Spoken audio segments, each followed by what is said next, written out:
Hello again, everyone. Michael here with Felicity, November 8033 Fox, a Cessna flight training device that I built right here at home. I want to apologize about our lengthy start there. I was having some weird OBS issues getting the stream started. So thank you for your patience. Unfortunately, we're starting a little bit later than I wanted to. Today is the first day of Sim and Fun. This is a brand new event going on the PilotEdge network this year. It's sort of a very similar to their Lateral Sim Venture event that have always been a great time in the previous years. So as with the Sim Venture event they have, we are going to be utilizing or having with us real world NACTA controllers, and they'll be providing our services this evening, well, today, as we make our way into Lakeland via the Lake Parker arrival. So there's a lot of stuff going on procedural-wise that we want to kind of go over real quick before we even get to the plane. So we're going to take a couple of minutes and just discuss the NOTAM, the arrival procedures, a lot of the important stuff that we need to be aware of today. JJ, hello, welcome on in. Hope you are doing well. Okay, so let's get right down to it. The easiest way I'm going to be able to do this is to just kind of share my screen, and we're going to take a look at some of the information and the NOTAM here. So what I have here is the Sim and Fun information page on the PilotEdge website. It goes on to discuss when the event is taking place, what it actually is, and just to kind of sum it up, it's a practical way for pilots to practice flying into Sun and Fun ahead of time using the actual arrival and departure procedures. And then, as well as rock your wings, make your way over Lake Parker, talking to the real Sun and Fun air traffic controllers who volunteer for this event. So, and it is always a good time. Especially with these type of events. It gets kind of busy, gets congested, and it is very adds a very unique flying experience to your simulation. It does provide good specific downloads there. It talks about things that we would need to participate, and the event schedule, which is happening today between 3 to 6 p.m. Eastern, and then tomorrow between 1 and 4 p.m. Eastern. But we do have the time change here in the Eastern time zone, so we have to keep that in mind for tomorrow. Discuss a bit about the mission behind the event, a little bit about the air traffic controllers, and Q&A over on the Discord if you have any questions. So, disclaimer, basically for flight simulation purposes only, not to be used for real-world navigation. We will take a look at the X-Plane NOTAM. We are utilizing X-Plane 12 today. The NOTAMs are pretty much all identical with some exceptions about some small setup and scenery exceptions going on there. Sim and Fun, special flight procedures available on PilotEdge Network. We're going to kind of expedite through a lot of this stuff. There's a bit about the differences between this event and the real-world event. Okay, a little bit about the GPS fixes and waypoints for the Lake Parker arrival. Make sure we have ample time to fly the event. NOTAM shall be reviewed by all pilots prior to participation. We are doing that now. I've done this previously, but I am gonna nothing wrong with looking at it again. Okay, download and install the 2025 version of the scenery, which we've done. So they provide the scenery. The only difference, I will say for me, the only exception to their scenery is that I'm utilizing my own version of Winter Haven with permission from PilotEdge, and essentially what I've done is I've taken my recently designed Winter Haven airport that's available on the .org, and I've essentially taken that and I've overlaid it on top of the previous airport taxiways. So if I were to make a taxiway diagram of my version of Winter Haven that we're using today, it will essentially look like the current. Let me just bring it up here.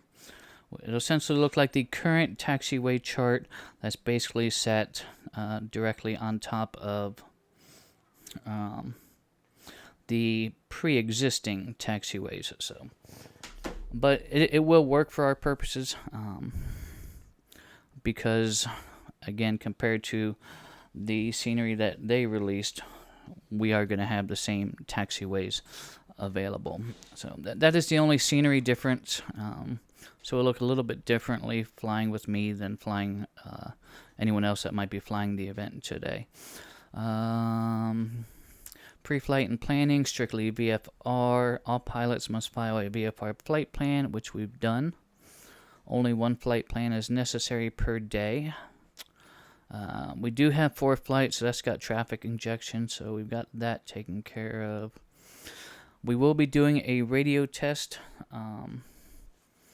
before we depart, and the other thing, I'm pretty sure I've got it all correct, but this is also my first flight on PilotEdge that I'll be utilizing with the master-slave machine. But I do have the plugin running on both machines. I followed all the setup instructions, so everything should be good to go.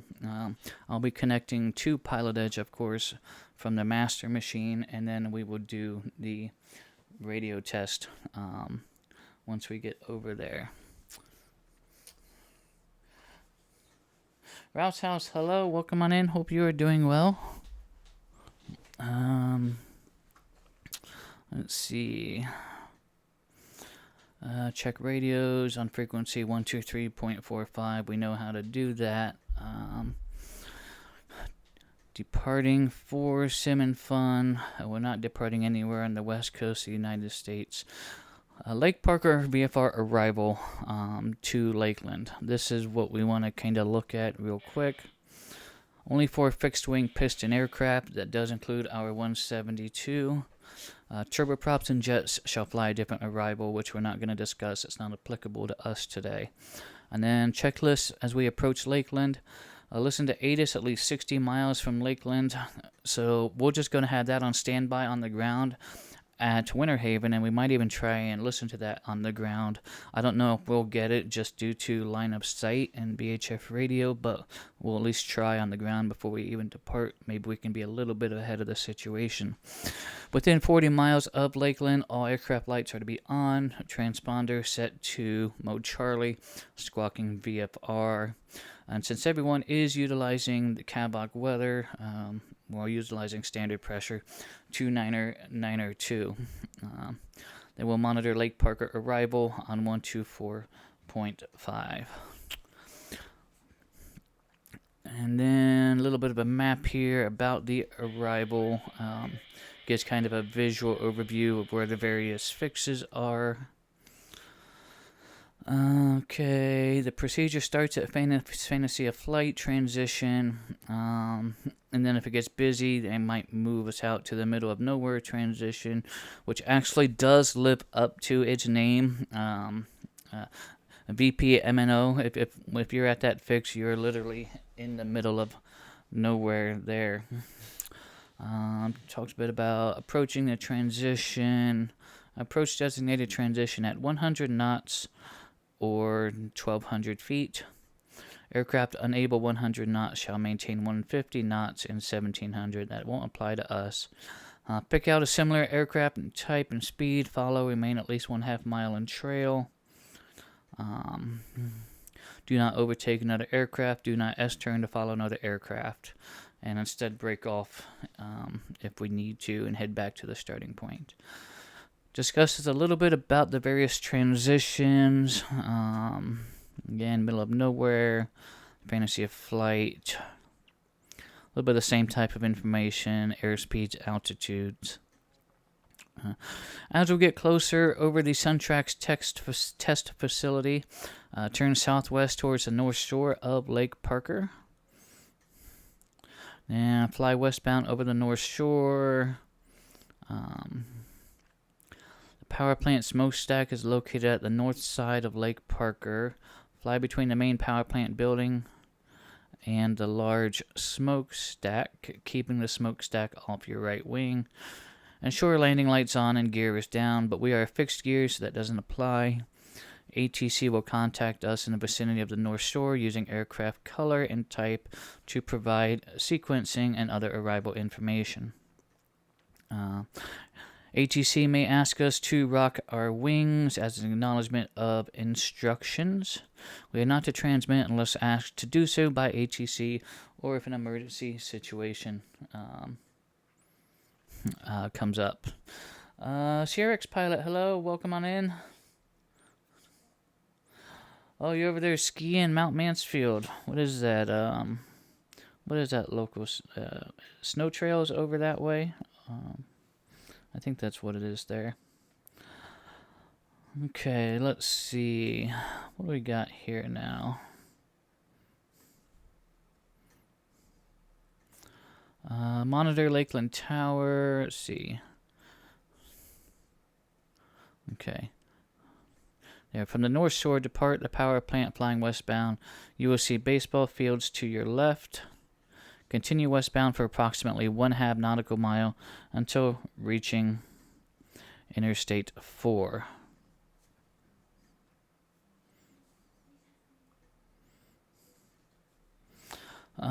Reaching Interstate 4, turn southwest following Interstate 4 for about 3 miles.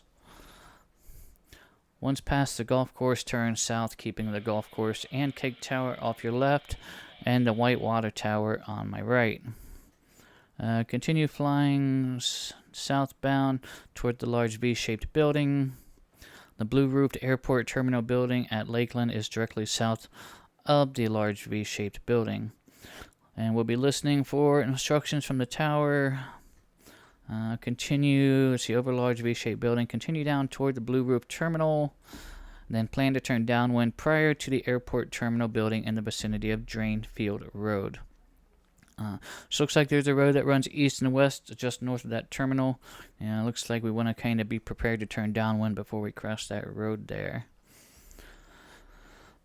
And refer to the next section for final approach information. Final approach to runway 10. Monitor tower 135.225. Runway 10 is the skinny one with the dots on it, and we're not to mistake that for 10 right. Okay, so 10 left is going to be left downwind, so I'm assuming 28 right will be the right downwind. A taxiway A has been redesignated as runway 10 left 28 right and is a narrow strip 75 feet wide, marked with a green and orange dot.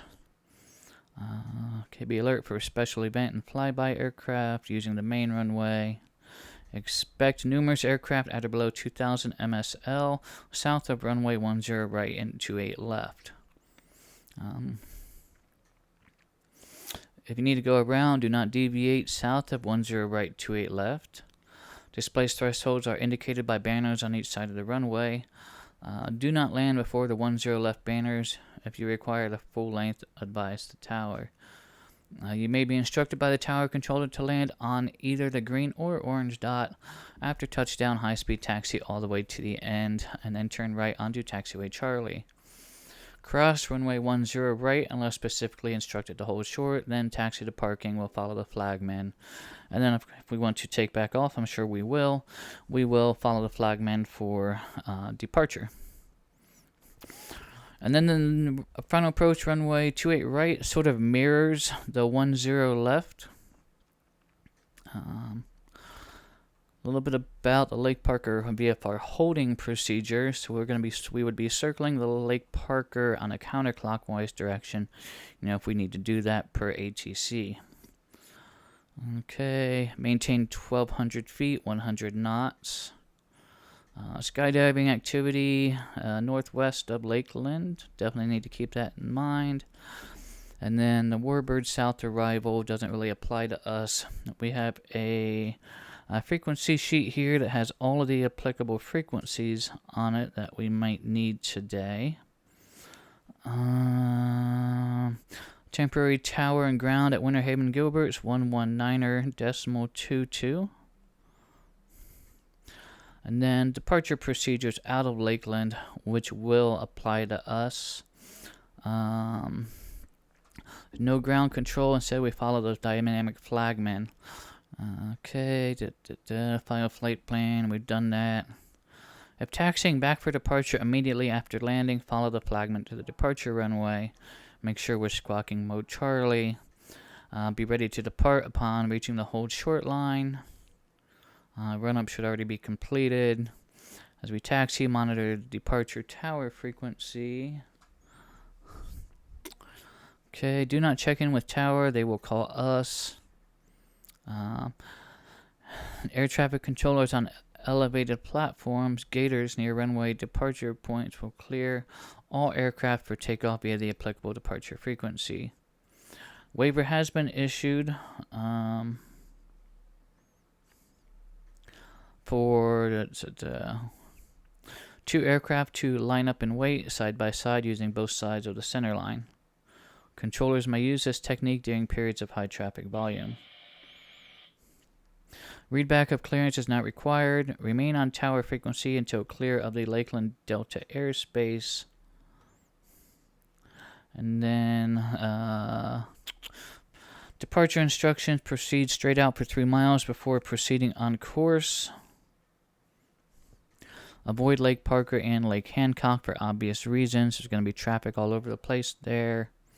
Use caution for special flight activities south of the airport. Helicopter arrival, we're going to skip over that. Winter Haven. Winter Haven serves as an offloader with a temporary control tower when Lakeland is closed due to weather, capacity, or daily air shows. For sim and fun, Lakeland can serve, Winter Haven can serve as a nice starting and ending point to our flight into and out of Lakeland. Towered airspace will exist within a 3 nautical mile radius up to including 1,600 feet MSL. Okay, that's good to know. Ground and tower frequency is 119.22. Normal communications is required, unlike at the Lakeland procedures. Refer to the airport diagram on the following page. Okay, so this is the older airport diagram. So like I said, if we were to take this diagram and kind of throw it on top of the current Winter Haven diagram, that is theoretically our airport for the day.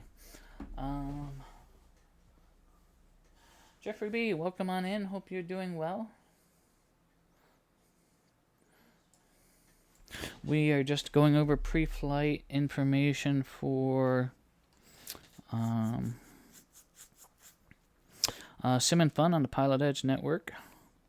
And for some reason, my mobile Twitch app is not working too well today.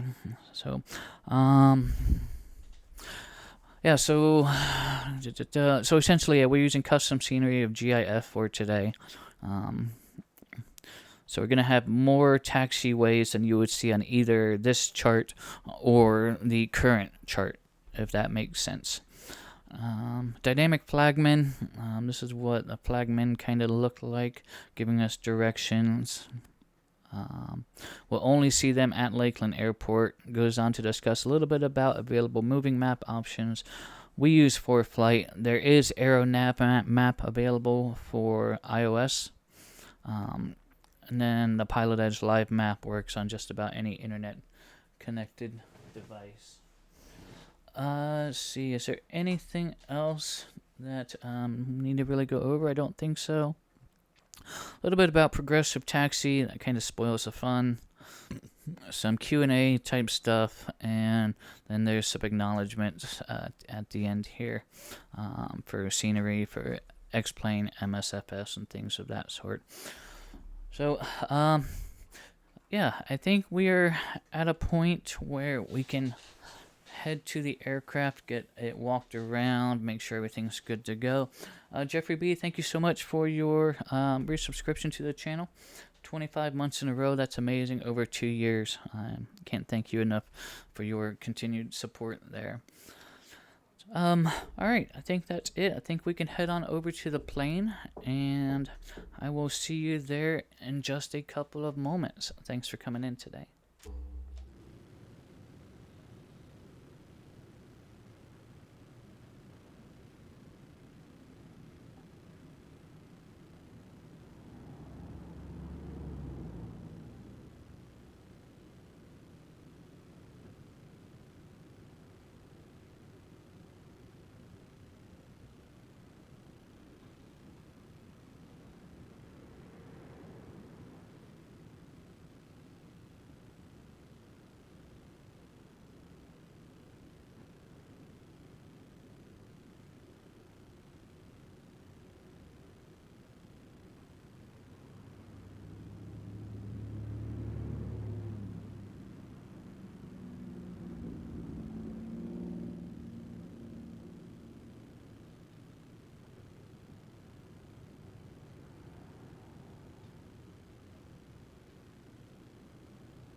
Connected to PilotEdge.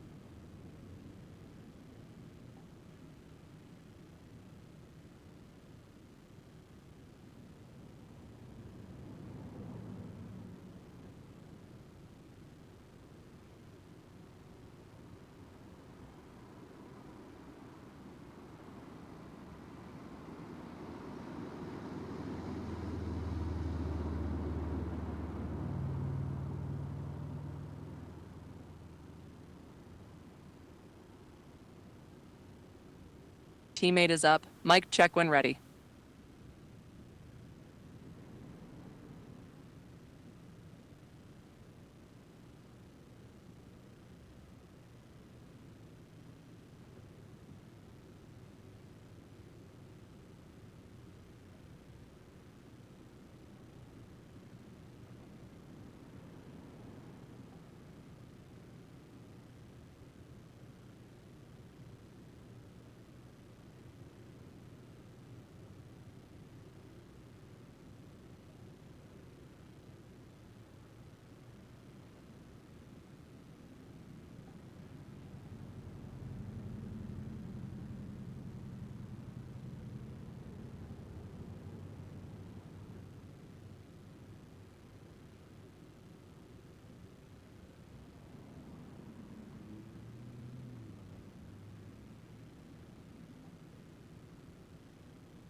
Alright, hello everyone, and welcome aboard Felicity. My name is Michael. I will be your pilot today for Sim and Fun. New channel follow from K. Smith. Can only assume that is Mr. Smith from PilotEdge Network. So welcome on in. Hope you're doing well.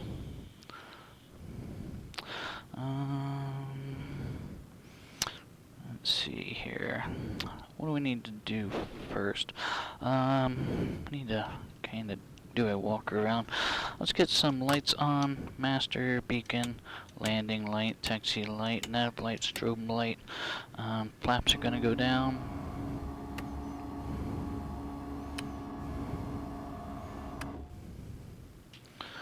Okay. Alright, let's take a quick look around here. Our baggage door is secure. Left rudder cable is tight. And, you know, I just remembered I need to go fire up the flight controls. I need to step out for just a moment. That's going to be very important. That's also why I do a walk around.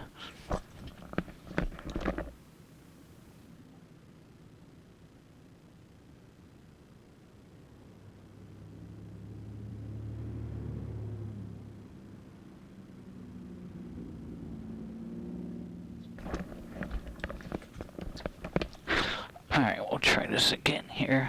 Rudder, there we go. Alright, rudder cable's tight there on the left, and moving along, elevator free and correct there. Beacon and anti-collision light are working. Right rudder cable's tight. BS Galactica 28, thank you for the new channel follow. Welcome aboard Felicity, my name's Michael. BOR navigation antennas are in place there. Right flap is tight. Right aileron's free and correct. Strobe is working on the right with a green nav light. Left main looks, right main looks good. No fluid leaks. Front main looks good, strut looks good. Got plenty of height there. Exhaust is secure. Prop and spinner, no signs of chips or cracking there. Cylinder heads sound good. A static source is free and clear. Our pitot tube is warm to the touch, so we can get the pitot heat off. Our stall horn, taxi light, and landing light are working, so we can get those loads off. We have a strobe on the left with a red nav light, so we can get strobes and nav lights off. Left flap is tight. Let's go back here. Check the left aileron, that's free and correct. Left main looks good.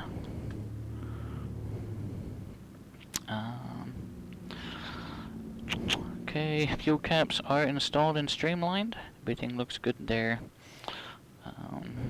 So let's have a seat here, and we are good to go.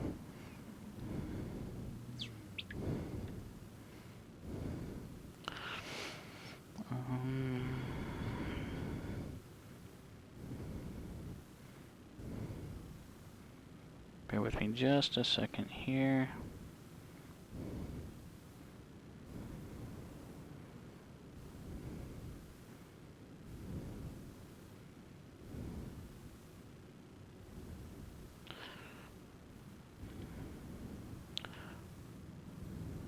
Okay.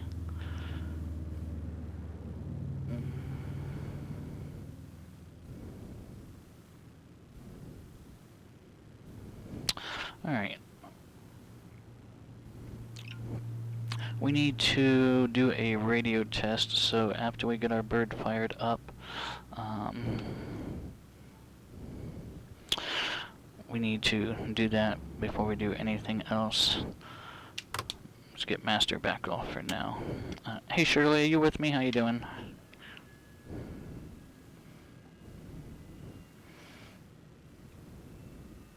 Welcome aboard, Captain Michael. Shirley here in your Cessna Skyhawk 172 SP. Thorough pre-flight there. I appreciate a pilot who takes their time to check everything. Ready to assist with that radio test once we're powered up. You don't need to help me with that radio test, Shirley, but can you tell me, are you connected to X-Plane, or did I forget to push the button? Looks like I'm not connected to the plane yet. SIM is disconnected. Let me know once you get that connection established, and I'll be ready to help monitor systems.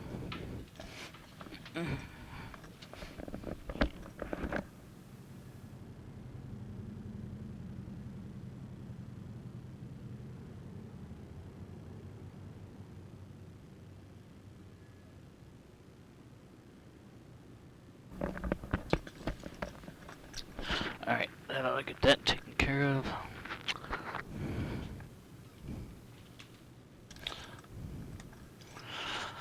Okay. How about now, Shirley? Can you see X-Plane?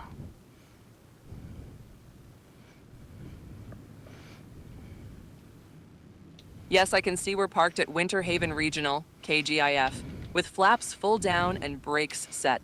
Ready to assist with startup when you are. Outstanding, Shirley. Just go ahead and sit back, relax, mute yourself, and I'll let you know when I need you.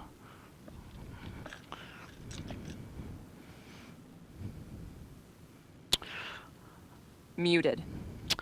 Okay, before we get too far, let's do a quick safety briefing. Seatbelts do work like the seatbelts do in your automobile. The air vents in the top right and the top left of the plane. You can't really turn them off, but you can rotate them and slide them in. But they do work on a ram air style effect. The fire extinguisher is in the console directly behind us. It just unclips out there. The exits are to the right and to the left. The doors open outward. You get out of the plane the same way you got in. If you do see any of the airplanes in the sky, there's a very good chance that will happen today. As busy as it's going to be, please feel free to go ahead and point them out to me. I do love hearing about other air traffic out there. You are allowed to talk while we are applying. There may be a time, however, I need you to remain quiet. Most likely I'm talking to ATC. Well, probably not so much today. But if I do need you to remain quiet, I'll just hold up one finger like this for a stereo cockpit. Then, of course, I'll go ahead and let you know, when it's good to go ahead and talk again. Do you have any questions about any of the safety information that we've gone over here?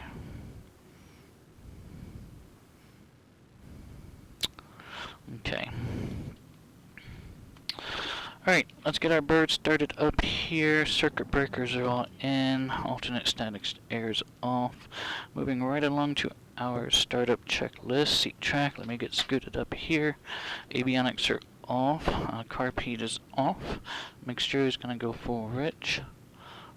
Throttle slight. Let's get brakes on. Let's make sure that we are clear. Take a look. We are clear to the left. Clear front. Clear to the right. Clear behind us. Okay. Everything looks good. Master on. Beacon on. Okay. And mags are going to go to start right away. I'm looking for oil pressure and RPM.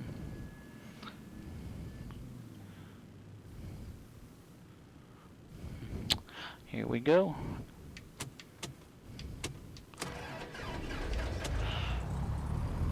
Okay, we do have engine RPM and oil pressures in the green. Keith Smith just heard Parker approach, ask a pilot if they saw another aircraft and said, "It's okay, you can speak to me," and the pilot said nothing. Just a reminder, pilots should be prepared to transmit if needed, and that's absolutely correct. But unless they specifically ask you, you should go ahead and, unless you have an emergency, just hang silent. But of course, do respond to any requests and or questions they may have of you. So, okay, so here we are. Let's see here. Okay, oil pressure, engine, all that stuff was good. Let's get our taxi light on so that we can be seen here. And let's lean out just a little bit here in the ground, and that completes our startup checklist. Okay, great. So I do see traffic moving, so I think our master X visual machine PilotEdge plugins seem to be communicating with each other just fine. Good deal. So traffic is good. Okay. Seat belts. Let's get that on here.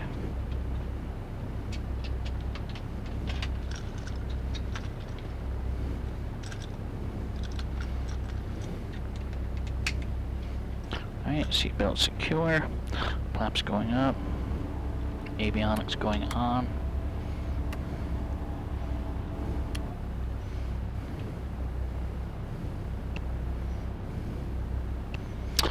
Okay, nav database is up to date.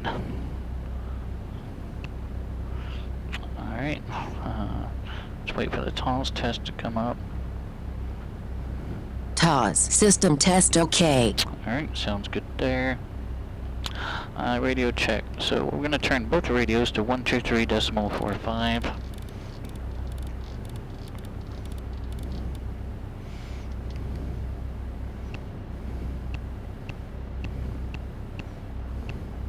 Let's make that active, make that active. Set, receive, COM1, COM2. Radio test.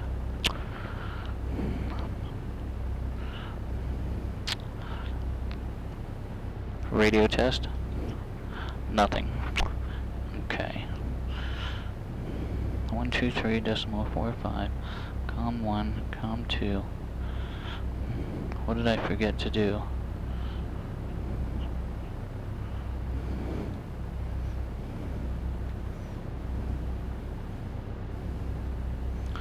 Okay.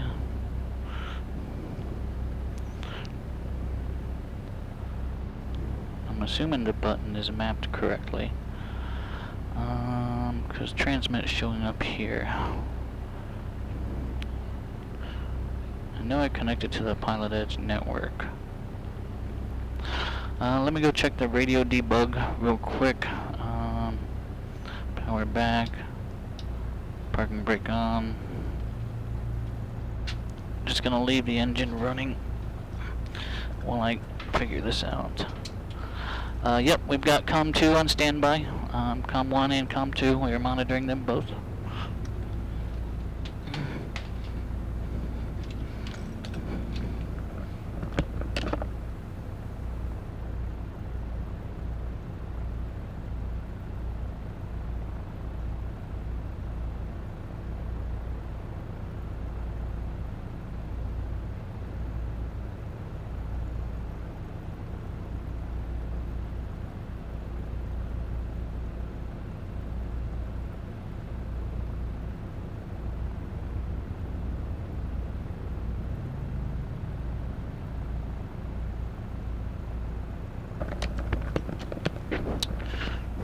Radio test. Interesting.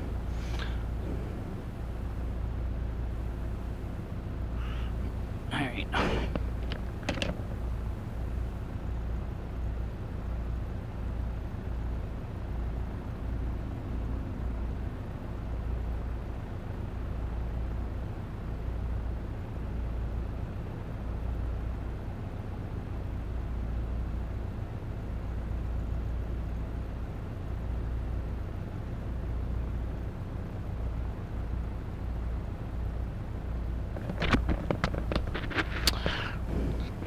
You know what? I wonder if I'm getting a conflict with Shirley. Let me close Shirley out. See what happens.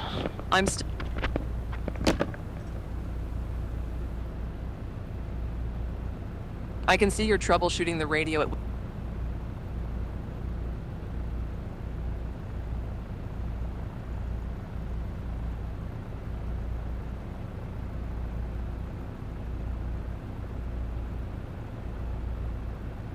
Disconnected.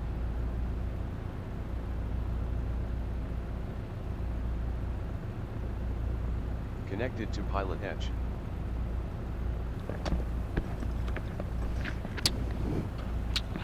Alright, 1, 2, 3, 4, 5. Radio test. Well, that's unusual. Alright, let's try. Interesting. I wonder if I have the wrong contact ATC thing assigned. I'm pretty sure it was the older one, contact ATC. Pretty sure I still have that set up here.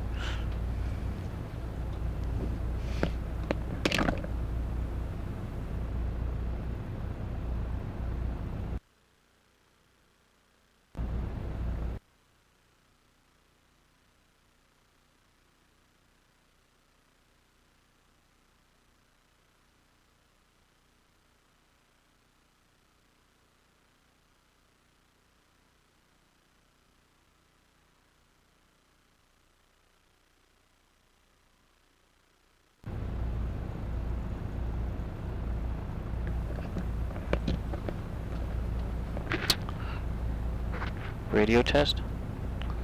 Still nothing. Okay, the plugin is installed. It's running. I saw traffic. 123.45 is on both COM 1 and COM 2. I've tried contact ATC and contact ATC push to talk, but for some reason I still am not able to hear me. Radio test. Nothing there either.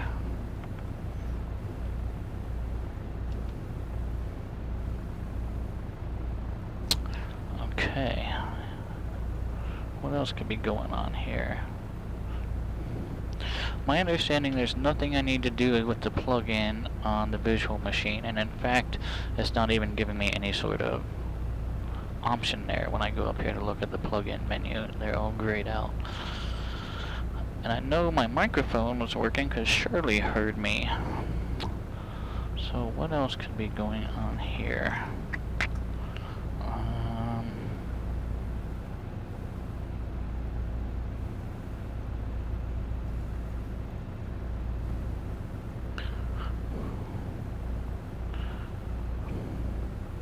I didn't hear it say, normally I can hear it, I didn't hear it say connected to PilotEdge.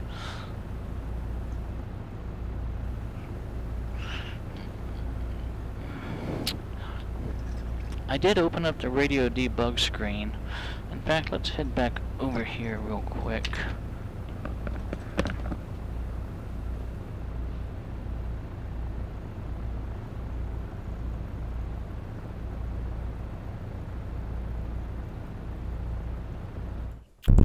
Alright, so here I am inside X-Plane. I'm going to go up here.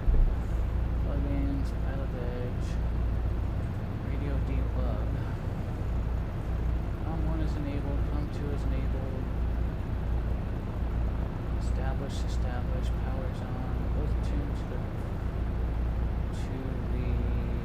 frequency 122 decimal. Let's see here. I can almost guarantee that push to talk is supposed to be just the contact ATC. So let me go push that and see if it shows pressed.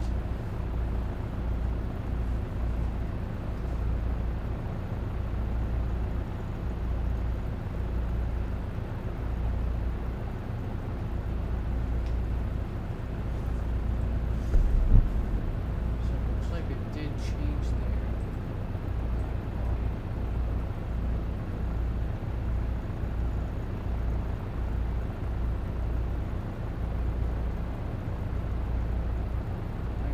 Says 0%. Maybe that's a problem.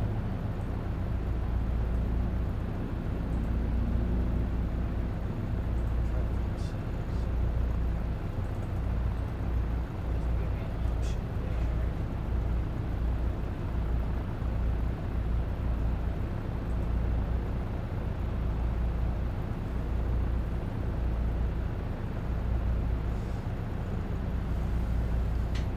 I'm not sure why that mic volume says 0%. I think that may be a problem. So let me just tune in ATIS and see if at least receive is working.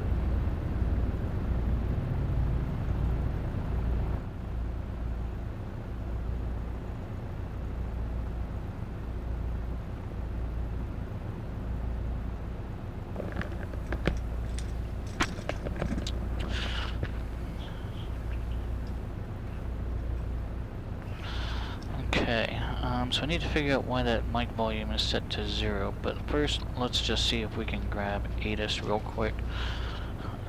I'm sure it's a microphone problem, and if that's the case I need to figure out how to turn that up. I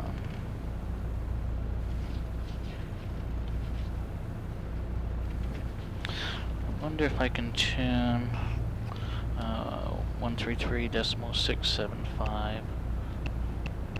See if that shows anything. Havens Gilbert. Wind up. Visibility more than 10 miles. Sky clear. Temperature 15. Dew point-13. Altimeter 299.2. See, I think that was X-Plane ATIS.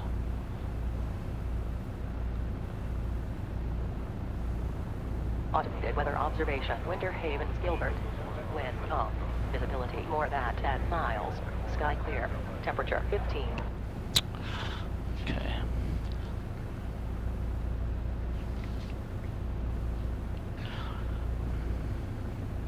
Departure 118.025. Let's try that. I don't know if we'll get that. Probably not. 124.5.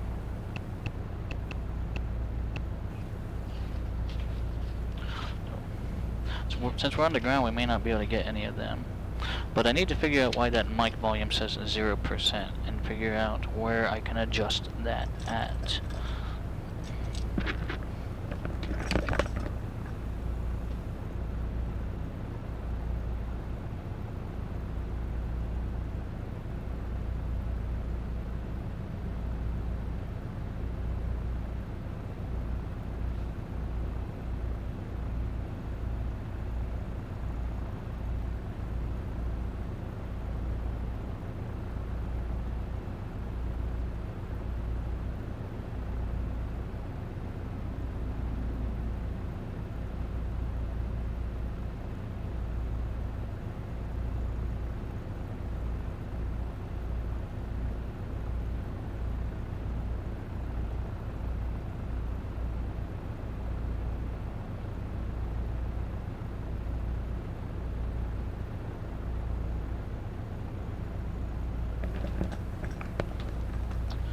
So I enabled that test mode.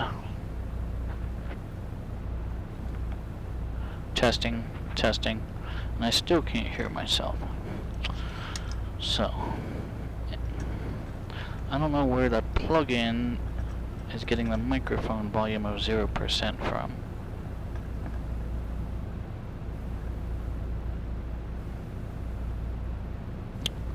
Okay. And then meanwhile, I need to figure out what or why the plug-in is not recognizing my microphone.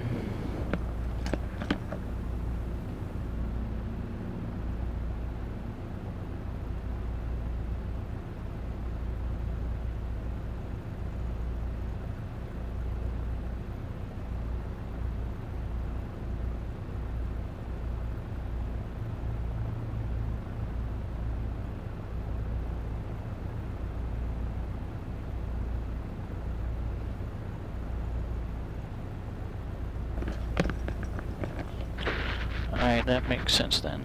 Testing. Testing. Okay. So the mic volume does not move at all, whether despite my push to talk button or not.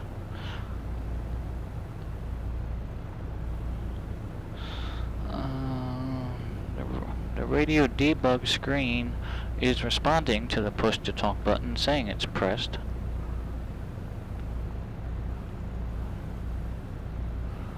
Gosh, that's so bizarre.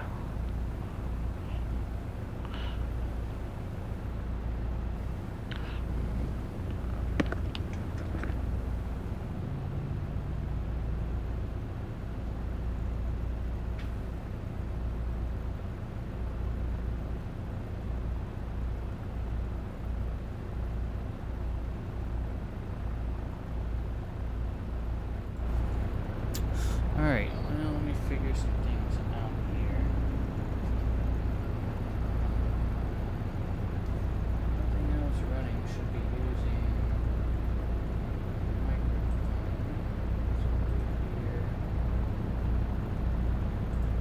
sound settings, output.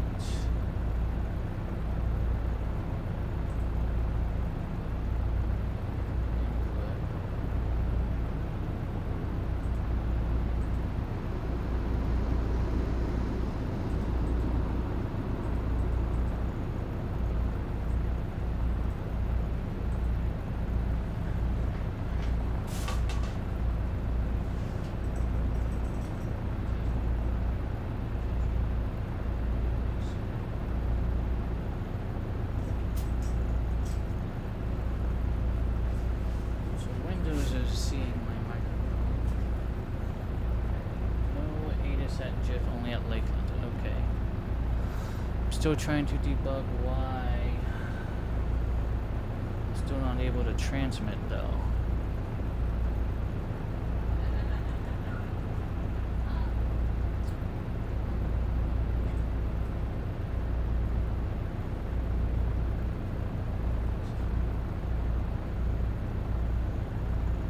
I don't know what else to really check currently here either.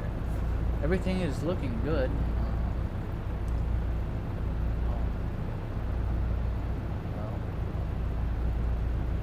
Hold on.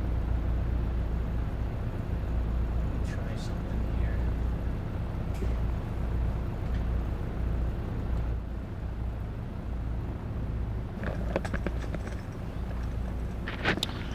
Okay, let's see.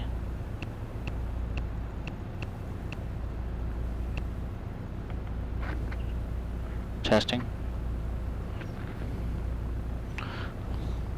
1, 2, 3, 4, 5. Testing, testing. I just noticed that, and I just changed that.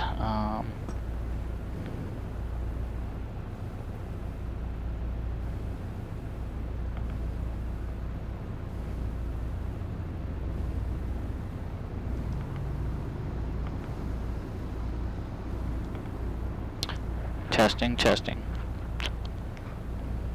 Still got nothing though.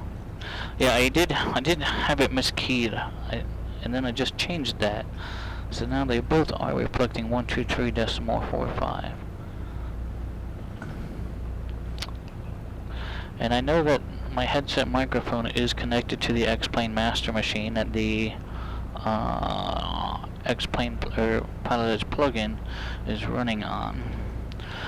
But even with the push to talk button, it's responding as pressed and released, but it's not showing any microphone action there, and I don't understand.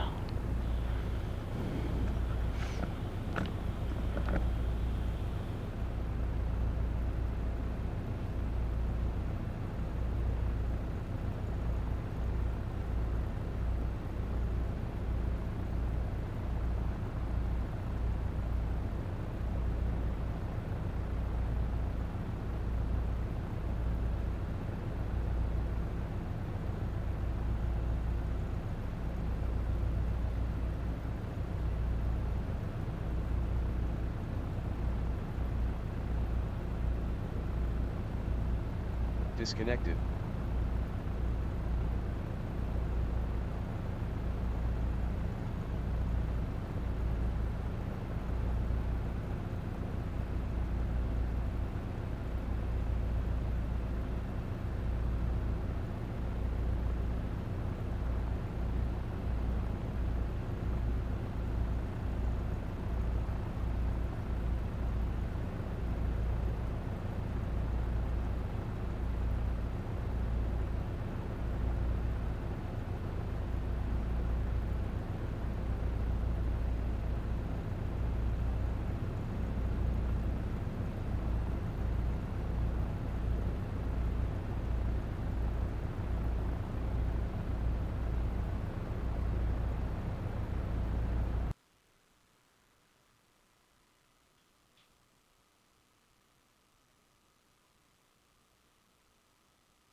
Well, I don't know what happened there, but X-Plane did not like that and just completely shut down. So here's what I'm going to do. I'm just going to restart.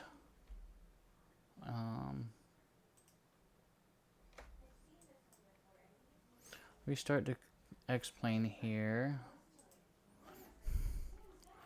And we'll have to try this again.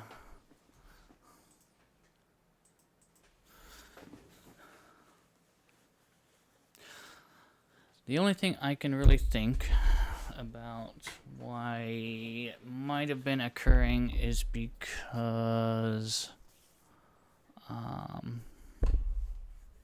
in order for me to kind of stream X-Plane from the master machine onto OBS, from one network computer to another, I have to run 2 separate instances of OBS, one on each machine. And I'm wondering if the microphone was just in use on the X-Plane master machine, which was preventing it from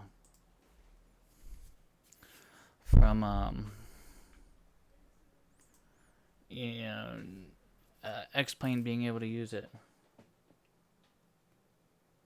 If we have a second to open the PilotEdge out.txt file, let's see if I can do that here.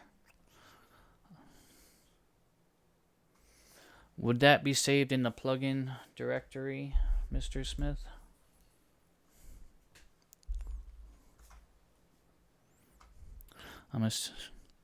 In the root X-Plane root directory. Okay, so let's see if we can find that here.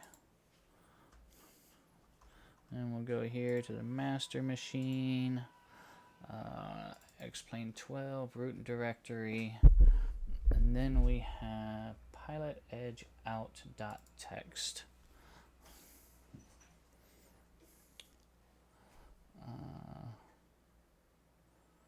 Starting up PilotEdge client, initial voice playback device, capture device, client library initialized and running, init voice returned to 0, PilotEdge initialized. No issue opening the mic according to the plugin. Okay, interesting. So we're just gonna start this whole thing again. New flight, Winter Haven.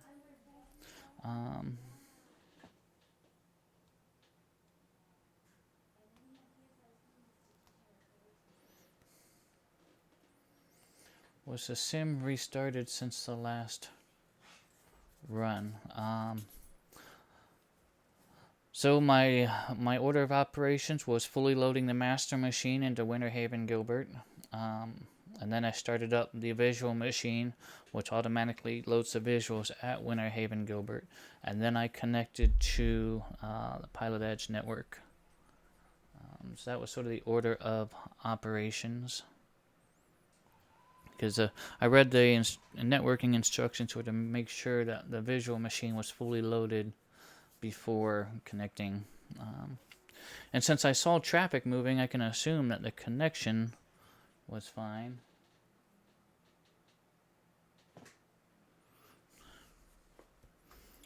Okay, so we're just going to try this again. We can minimize this, and then we're going to, let's see.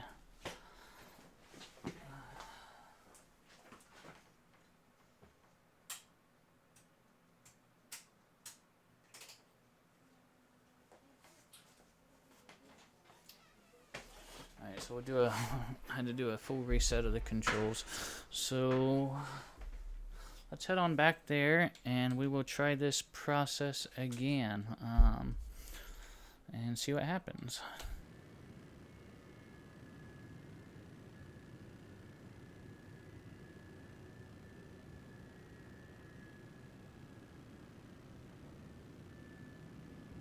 Connected to PilotEdge.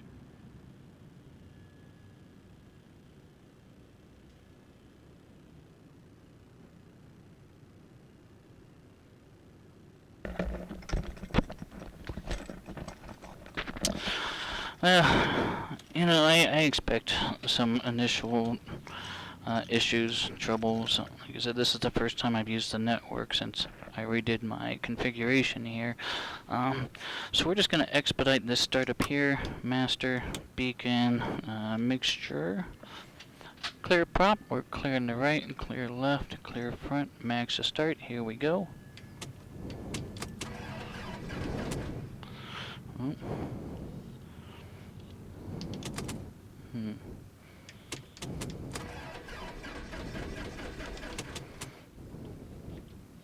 Oh, I have to restart the flight controls. That's another thing.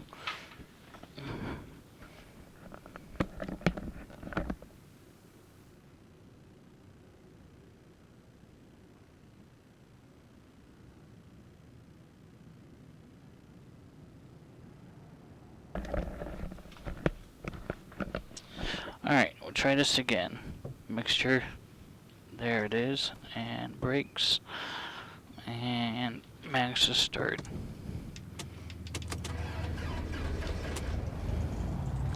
Okay, we're good there. Taxi light. Let's get that on. Radios.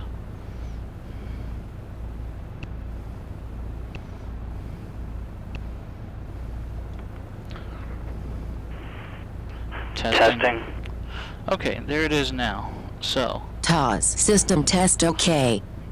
So I've narrowed it down to OBS for mirroring to my OBS streaming computer. Was using the microphone resource somehow. It's the only thing I can conclude as to why PE, I couldn't hear myself. So that being said, I want to bring Shirley back on board and make sure that she's going to be able to fly with us today too. So I'll be right back, hopefully for the last time.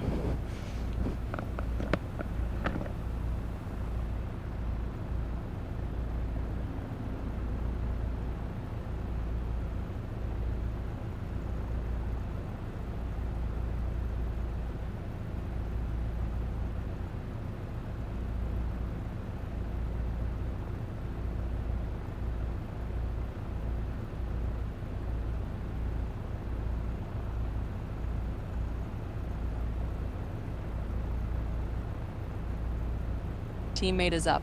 Mic check when ready.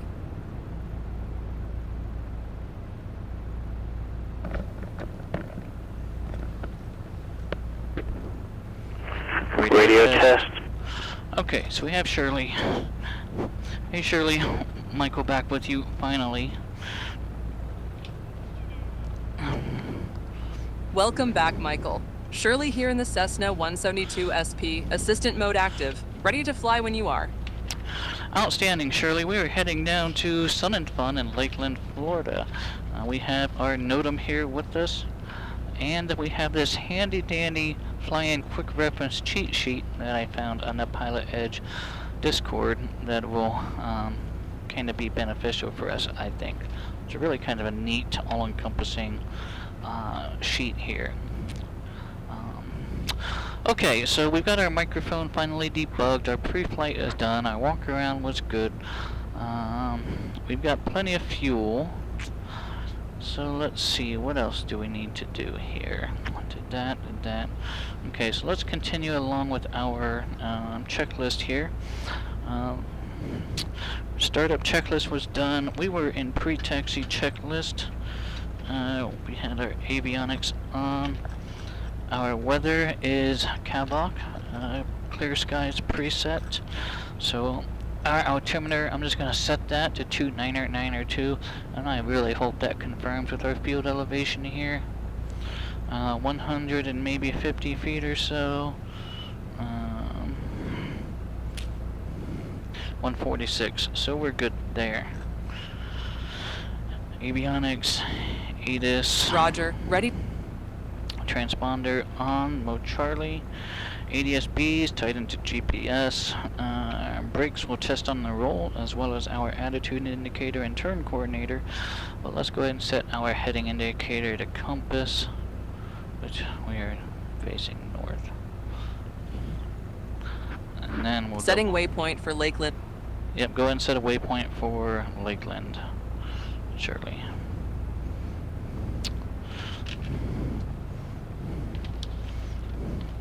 Alright, I'm going to program these fixes here into the navigator as part of a flight plan, and then, you know, if we have to go to a different one, it'll automatically be in there. So, BPMNO, then we're going to add a waypoint, VPFSY. You'd be surprised, and I was surprised, but 3 of the 4 major waypoints for the Lakeland arrival procedure was not even in default X-plane. You know, I just thought that was very, very interesting. So they were nice enough to provide us with a custom fix file for the additional waypoints. Roger, you're currently at Winter Haven and we're set for Lakeland, about 15 nautical miles to your west. Let me know when ready to taxi for departure. Okay. Hey Shirley. Will you do me a favor and introduce yourself to Keith Smith, the founder of the PilotEdge network?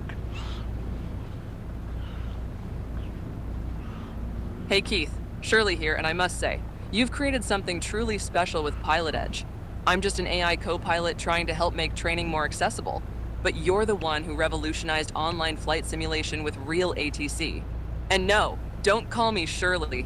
Michael, looks like you're at Gilbert Field, GIF, ready for taxi instructions when you are.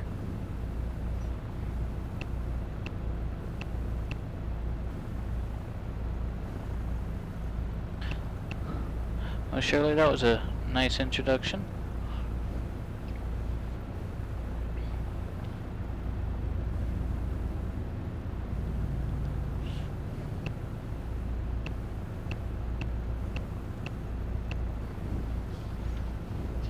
One of these days I'll figure out how to control the ads, or at least know when they're coming up on Twitch. I hate that because I don't like when people miss things because of an ad roll. And I'm sure there's a way I can get more control of that. I haven't figured out how to do it.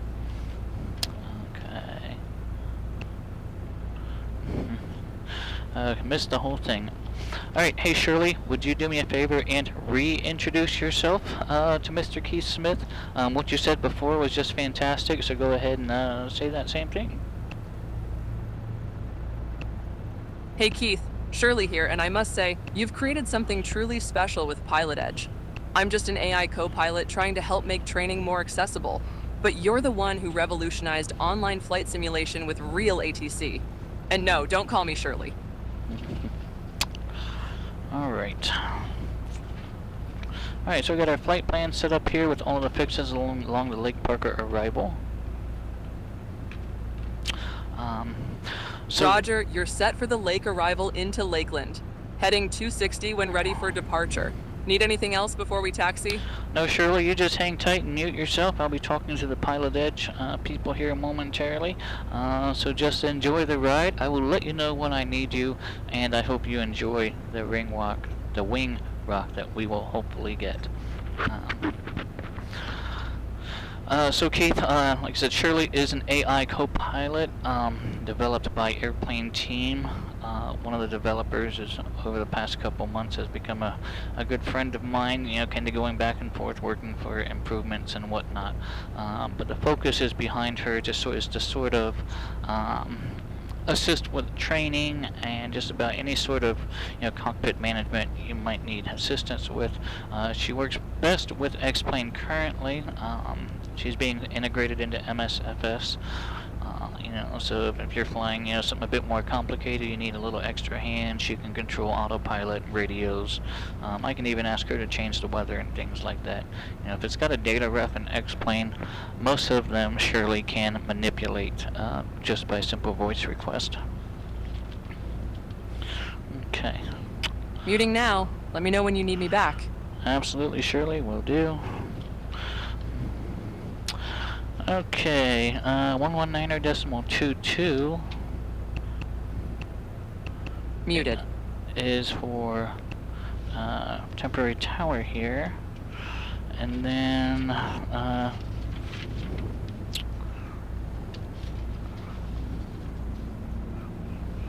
Muted. alright Keith, appreciate you, always a pleasure.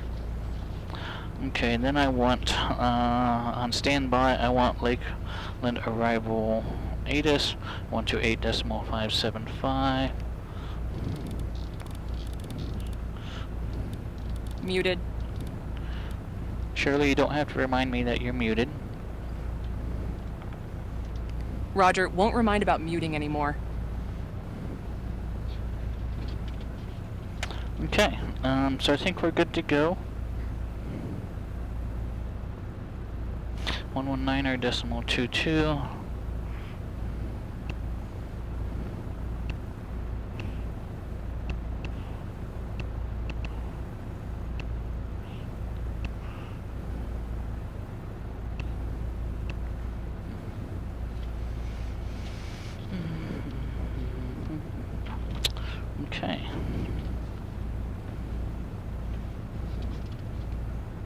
I guess we'll just call it Winter Haven Ground.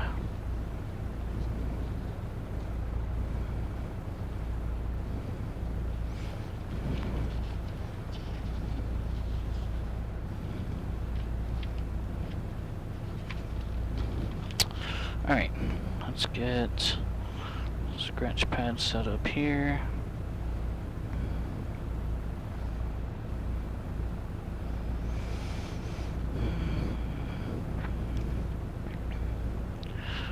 Winter Haven Ground, Skyhawk 8033 Foxtrot is at the south ramp.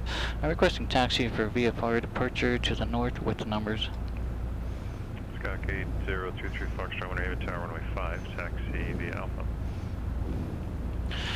Runway 5 via Alpha, Skyhawk 8033 Foxtrot. It's actually a little bit quiet. I might have to turn that up a little.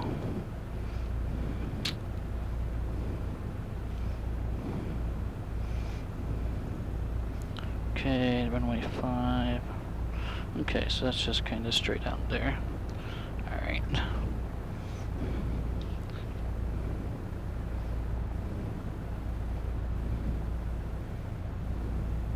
I'm going to turn that volume up for PilotEdge just a little bit.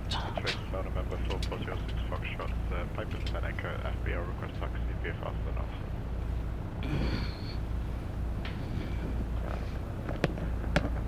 Number 4406 Foxtrot, Winter Haven Tower, runway 5, taxi via Bravo Alpha.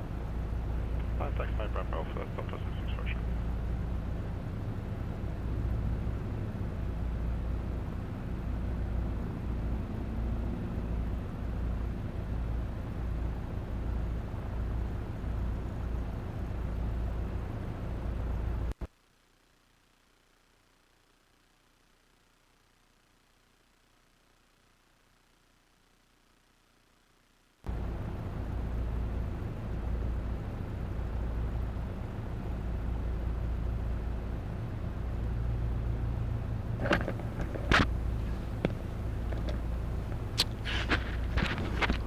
See, I'm not sure if I've coupled the RSG units to X-plane volume.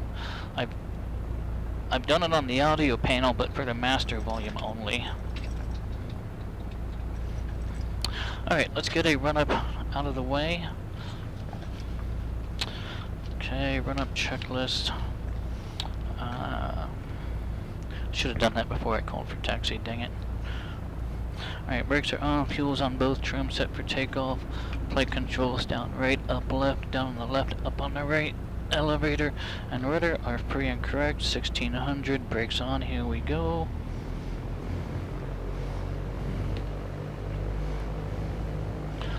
Left mag, there's a drop, back to both.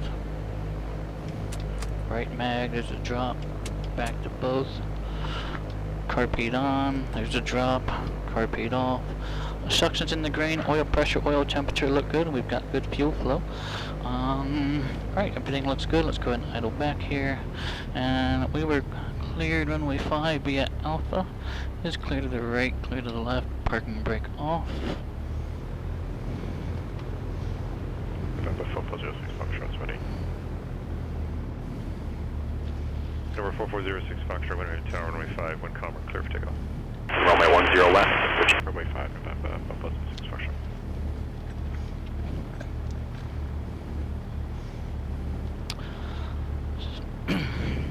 This is one of my compass roses here. I've got one on the north ramp, but I put one on the south ramp. This is what the scenery had one in 2016 down here. So we're just gonna go down to Alpha.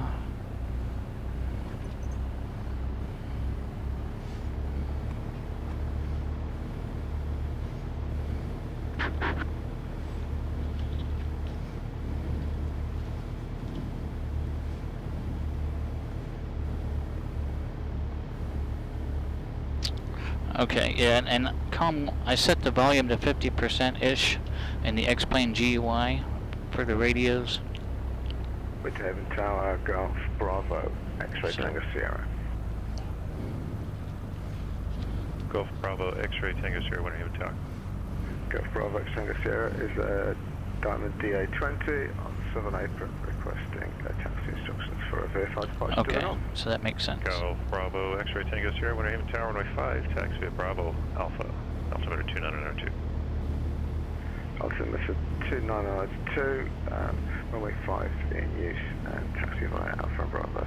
Okay, interesting. Golf Bravo, X-ray Tango Sierra. So I'll have to map Half Tower, November 1 these. Kilo, DA42, slant Golf, 4 miles to the south of the airport for full stop landing. Oh, interesting. 1,600 descending, 1,000. Maybe I won't need to. Maybe. Number 1 Victor Kilo, Winter Haven Tower, make straight in runway 5, report 3 mile, finally altimeter 2992. Awesome. All right, kudos. Straight in to- runway 5 and 2992, November 1 Victor Kilo. Okay, I'll talk about that in a minute. This is the new TDS Sim 650 for X-Plane. Its predecessor, the Reality XP, it didn't do that with the volume knob. I didn't have to do nothing, and now the volume knob works. So thanks, Keith, for pointing that out. Temp Tower, welcome, Sin and Fun. Temp Tower 119.22.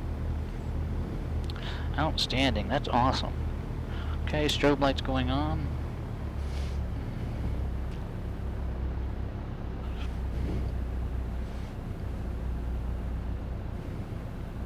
That's amazing. Good to know.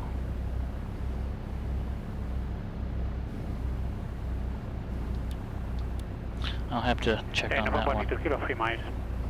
1 Victor Kilo, runway 5, clear to land. Clear to land, runway 5, November 1 Victor Kilo. Winter Haven Tower, Skyhawk A033 Fox, holding short, runway 05. Sky 335 shots, traffic Twin Star, 3 mile final, runway 5, clear for takeoff. Clear for takeoff, Skyhawk 33 Fox, runway 5. Down 1 Victor Kilo, 1 departure prior to arrival, Skyhawk taking the runway now. Roger. Alright, winds are calm, no need for correction. Let's grab that center line. Full power.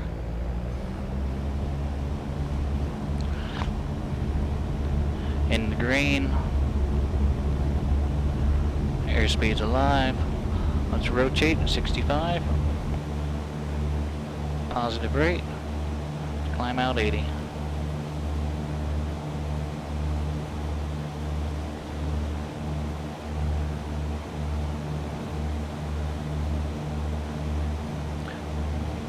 Our temporary delta is 1,600 feet, 3 mile nautical mile radius.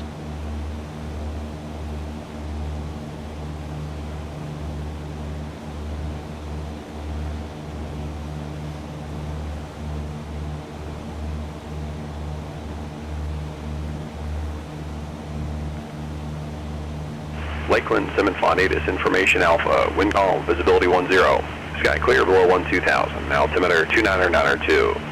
Arriving runways 10 left. Tango Sierra, holding a Bravo 5, ready for departure. Golf Bravo X-ray Tango Sierra, runway 5, line of weight.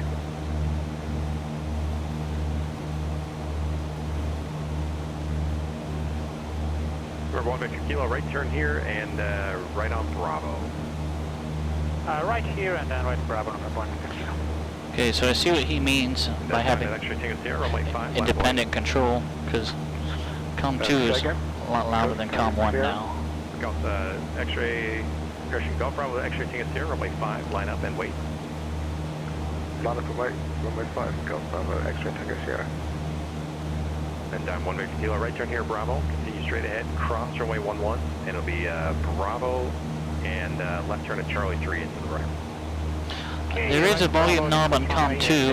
Bravo Charlie, November 1 Victor Kilo. I'm just not, we can try it. I'm just not sure if the real sim gear plug-in Golf Bravo X-ray does Tango that Sierra, for runway X-Plane 5, or not. Clear We'll try it here. Bravo, X-ray Tango Sierra. At Foxtrot. Use caution for non-standard runway markings on runway 10 left, which is normally taxiway Alpha. Special event procedures are in effect. Aircraft arriving via the Lake Parker arrival shall monitor Lake Parker approach on 124.5 and proceed to the Fantasy of Flight transition point to begin the Lake Parker arrival. Arrivals shall remain well clear of the Lakeland-class Delta airspace while en route to Yeah, so that's a bit loud. There are volume knobs on here, but right now they don't seem to be doing anything.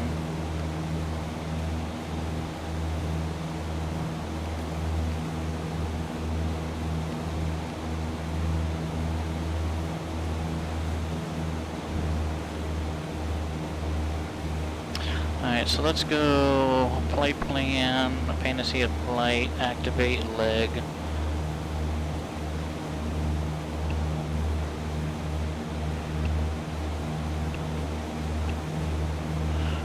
307.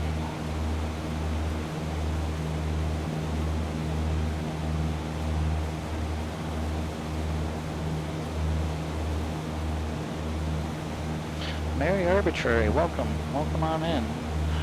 It's been a while since I've chatted with you. Hope you've been doing well.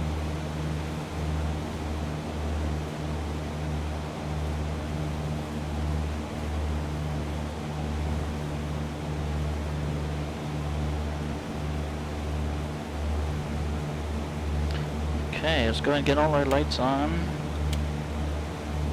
Seeing lots of aircraft lights anyway.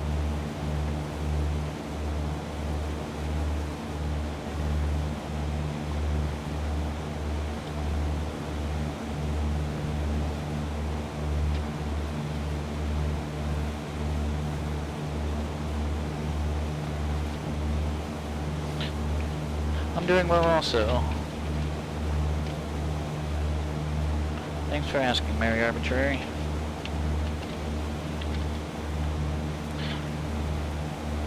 Alright, so we're 3 miles till we get to Fantasy of Flight.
Slow our speed up a little bit here.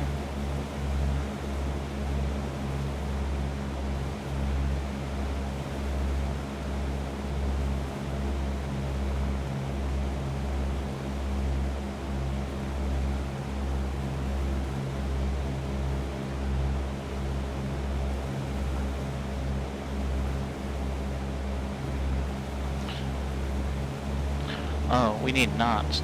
We need 100 knots, not 100 miles per hour, Michael.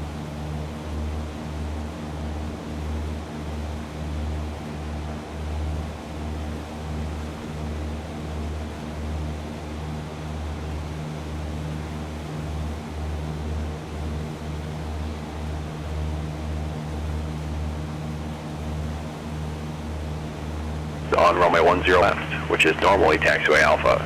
Special event procedures are in effect. Aircraft arriving via the Lake Parker arrival shall monitor Lake Parker approach on 124.5 and proceed to the Fantasy of Flight transition point to begin the Lake Parker arrival. Arrivals shall remain well clear of the Lakeland Class Delta airspace while en route to join the Lake Parker arrival. Upon arrival at Lakeland, high-speed taxi to the end of the runway, then follow the flagmen. Flagmen will direct pilots toward the departure runway.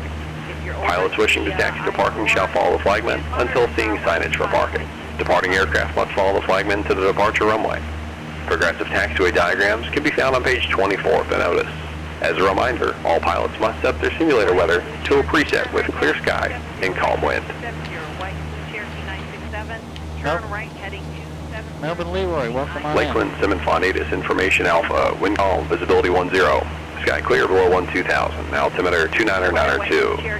Arriving runways 10 left and 10 right. Departing runway 10 right at Foxtrot. I-4 and then turning left at the 10 golf left course. and 10 Keep the golf right. course off your left-hand side. So do not start that southwestbound turn until you see I-4. You'll fly just parallel along the interstate. Silver Beaver, 1 mile west correction, east of the power plant. How about a good wing lock on you? There you go, beautiful on that. And from your present position, you are looking really good. Fly straight westbound 270 in the heading until joining I-4, then southwestbound towards the golf course. Nice job.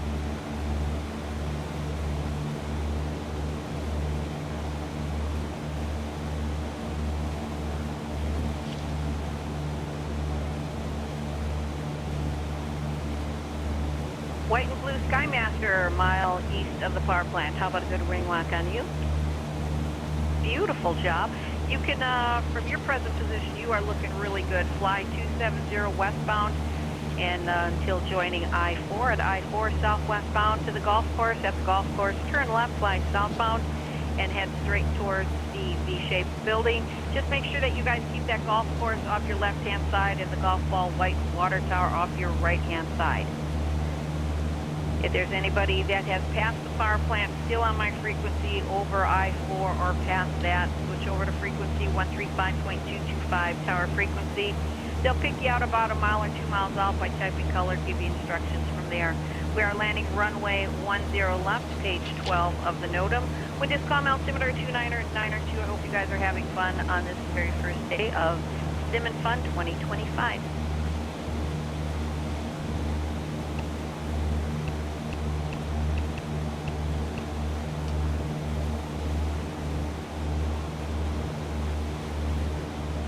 Alright, power plant's in sight.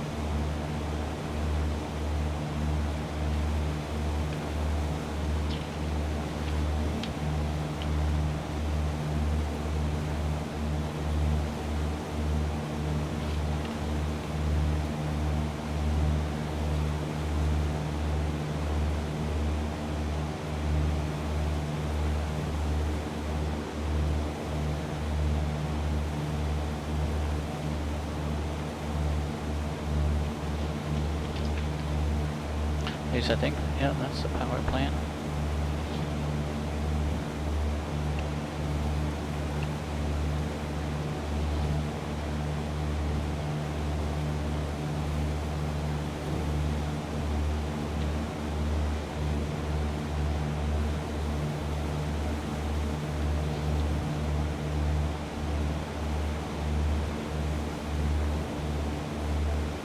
Again, all aircraft inbound to Lakeland, proceed to Fantasia, flight located approximately 18 miles northeast of the airport. Find an aircraft of similar speed and type to follow, half mile in trail spacing, single file, nose to tail, no side-by-sides, no S-turns, 1,200 feet, 100 knots. If unable, maintain 1,700 feet, 150 knots. We'll pick you out about a mile out from the power plant, give you instructions from there. Purple and white Cessna, 1 mile east of the power plant. How about a good wing rock on you? Beautiful job on that. From your present position, go ahead. Fly heading 270 straight westbound until joining I-4. At I-4, fly that southwestbound to the golf course.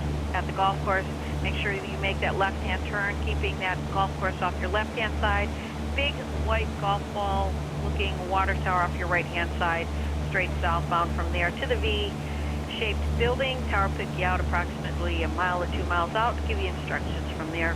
We are landing runway 10 left, page 12 of the NOTAM. Wind is calm, altimeter 299er 2.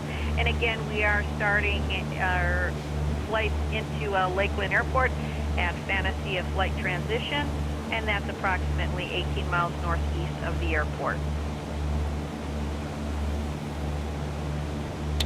Alright, think I see the big golf ball.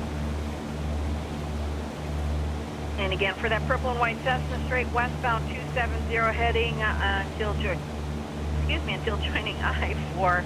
At I-4, fly southwestbound to the golf course, where you'll fly southbound, keeping the golf course off your left and the big white golf ball water tower off your right. Tower frequency 135.225. Go ahead and switch to that frequency and monitor. They'll pick you out about a mile or 2 miles out. Give you instructions from there. All right. Blue Cherokee, start your base, please.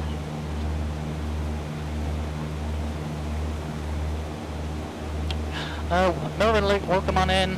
Hope you're doing well. Alright, this must be I-4 here. The Beaver, about a mile north of the V-shaped building, rack your wings.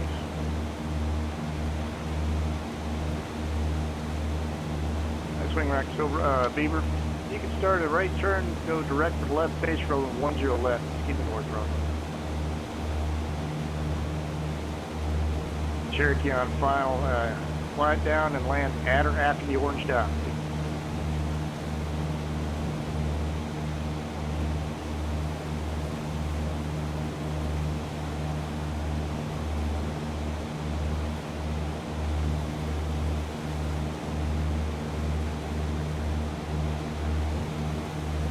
And Silver Beaver on the left base runway 10 left, clear to land green dot. Skymaster, a mile north of V-shaped building, rock your wings. Nice swing rack, Skymaster, slight right turn, join the left base, runway 10 left, ski north runway. Cherokee, keep your speed up, taxi all the way down the end, and right turn at the end. And Silver Beaver, just keep it all the way down the end, right turn at the end, and taxi to park. Skymaster on left base, line up for the green dot, land at or after the orange dot, and then you're going to roll all the way out to the end with a right turn at the end.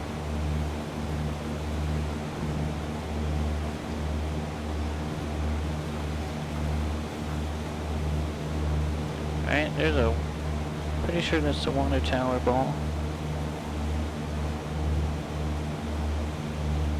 Yep, okay, there's the Cape Tower. So aircraft inbound from Lake Parker, procedures are going to follow west of Lake Parker and join I-4 southwestbound. Once you pass the golf course on to the left, you're going to make a turn southbound. You're going to have a tank off one side, a water tank off the other side, and you're going to head for a V-shaped building just north of the airport. And current altimeter 2992.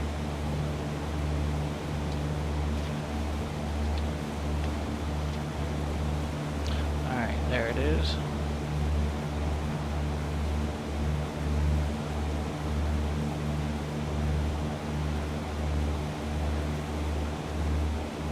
V-shaped building.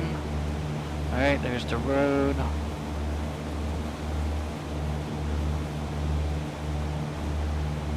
Brian, hello, welcome on in.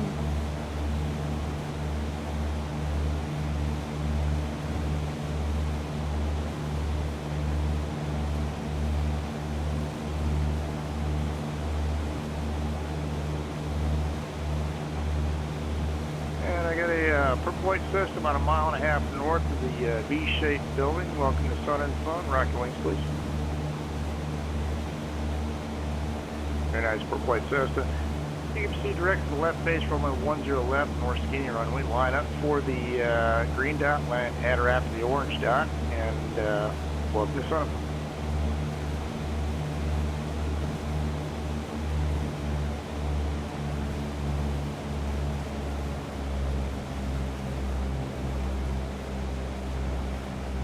Alright, on or after the orange dot.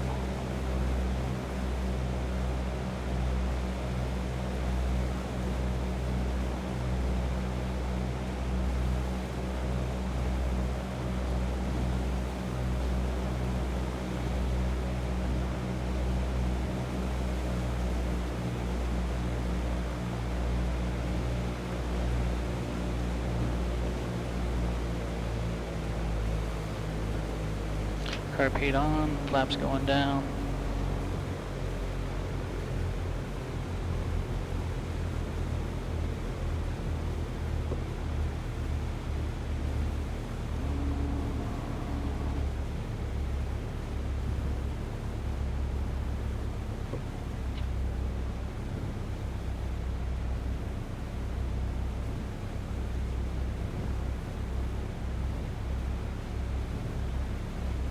$500.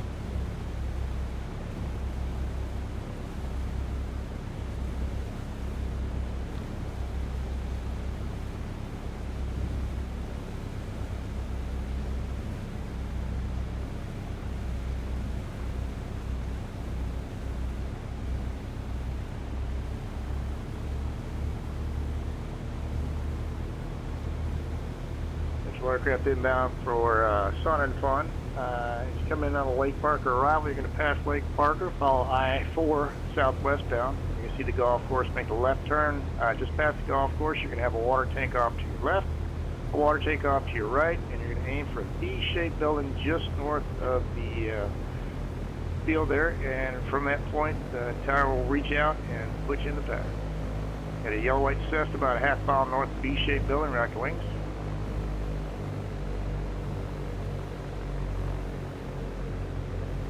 And good wing rock there, yellow-white Cessna, runway 10 left, north skinny runway, you're clear to land 10 left. You can aim for that green dot, land at or after the orange dot.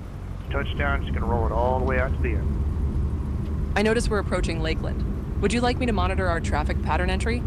Just say the word if you want pattern assistance. No, Shirley, you're a little late. Just sit back for a minute. Roger that. So you Continuing got a to diamond monitor. about a mile north of the V-shaped building, rock your wings. Nice wing rock there. You can start slight right turn, join the left base, runway 10 left, skinny north runway. Line up for the green dot, land at or after the orange dot, and then roll it all the way out to the end.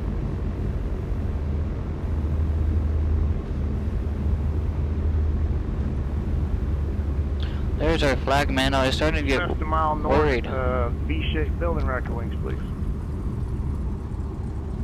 Alright, flagman pointing us to the Swing right. there, Cessna, and you can slight right turn, join the left base, runway 10 left, north skinway, you're number 2 behind a diamond just ahead of you on the down. Well, I'm glad that's working. The flagmen or dynamic flagmen are working across the network, so that's a plus. Do not stop. Okay, so we're good to cross. We weren't told to hold.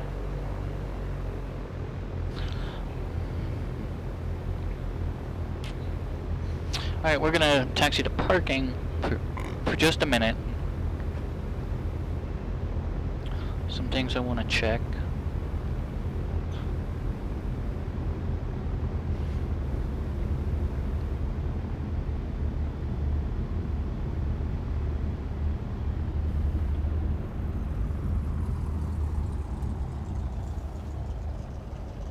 Get all aircraft landing runway 10 left.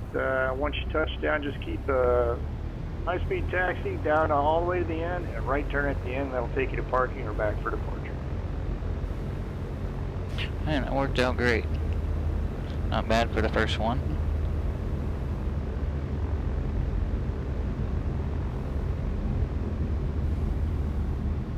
Alright, parking to the left. We're just gonna go park here for just a minute. I need to step out and check a couple things. And obviously we'll follow the flagman back for redeparture. Okay, So aircraft inbound appreciate from Lake that. Parker. You leave Lake Parker, you can fly west. You join I-4. You're going to follow that southwestbound. Watch for a golf course out your left side. Just past that golf course, you're going to make a left turn southbound. You're going to have a water tank on the left side and a water tank on the right side. Just follow between those, go in between those southbound. You'll see a V-shaped building north of the field. Just aim for that. And before you get to that V-shaped building, we'll reach out and have instructions for you on land. Lakeland, altimeter 2992. Parking to the right here.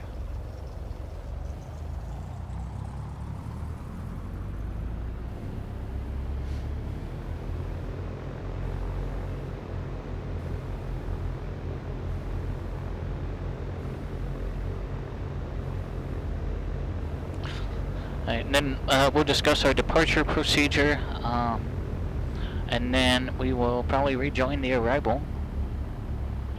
Alright, let's just find this spot right over here. Spin us around.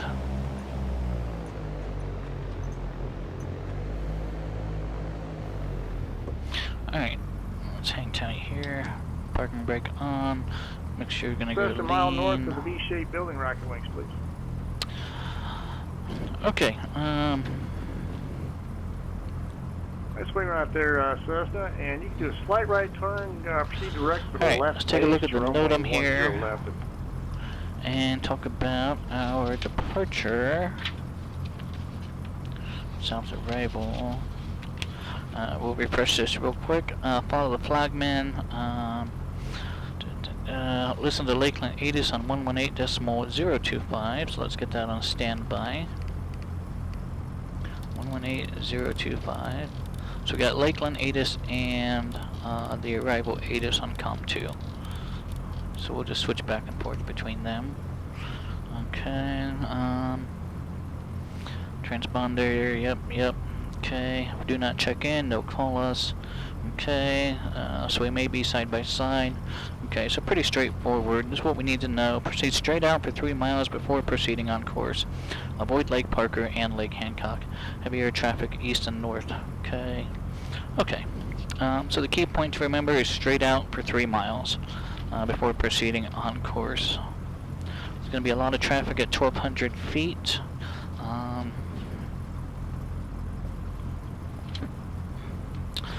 Okay, got our cheat sheet here, and I'm going to step out for just a quick minute, and I will be right back with you all. I'm going to leave the engine running.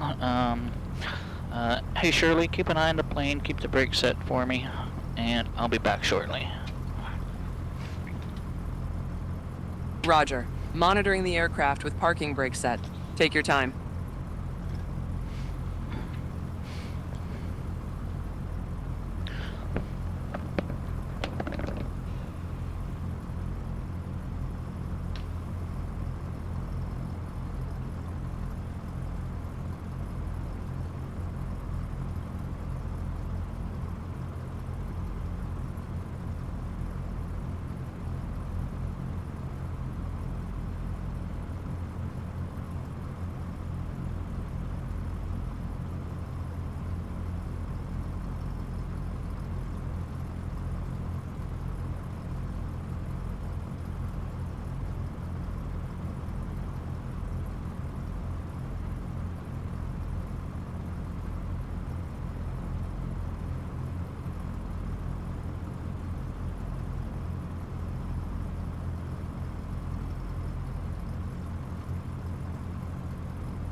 Alright, thank you for sticking around, everyone, and hey Shirley, thank you for holding the plane. I've got the controls now. Roger, you have the controls. Ready for departure when you are. I do have the controls, yes. Alright, so hang tight, Shirley, and I'll let you know when I need you. Appreciate you as always. Seat belts. Muted.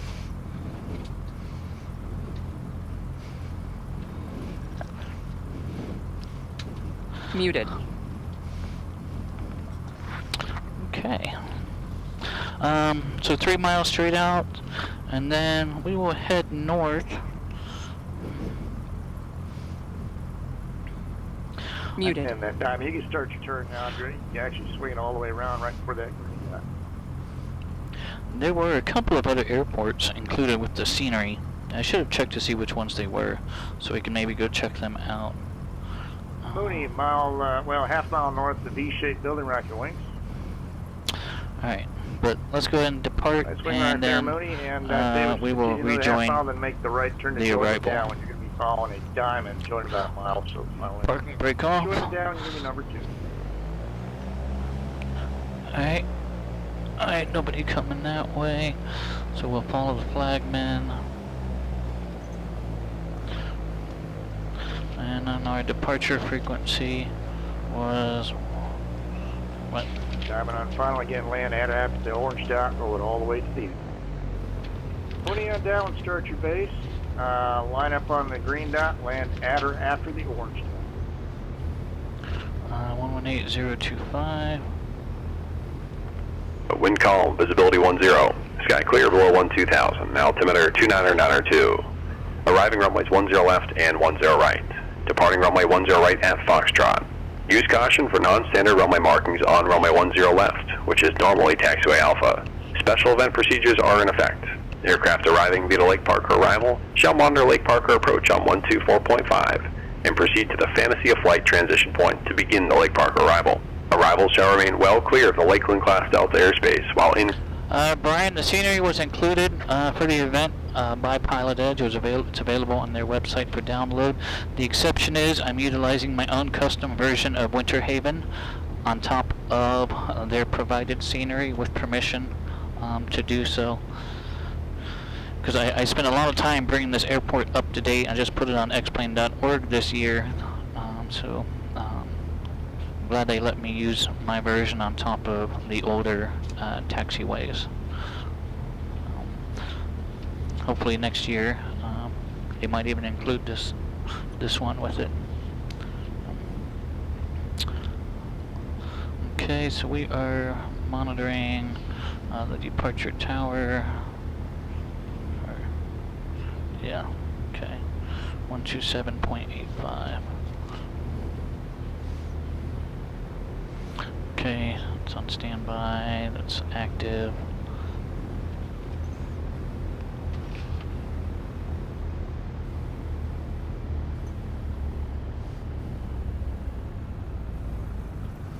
Okay, they're pointing us left.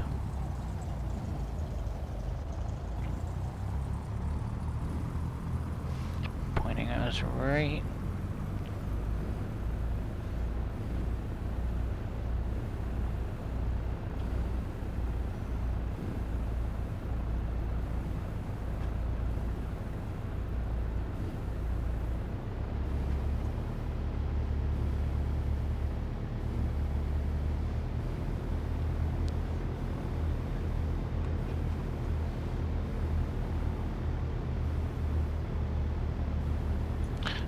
Monitoring the departure frequency. Yeah, 127.85.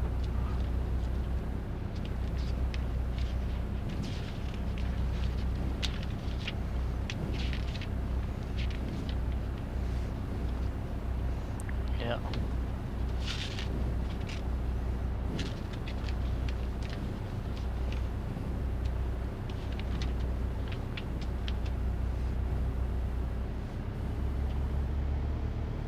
Yield to aircraft from the right.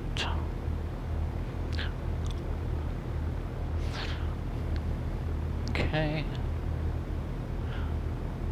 Don't see anything coming.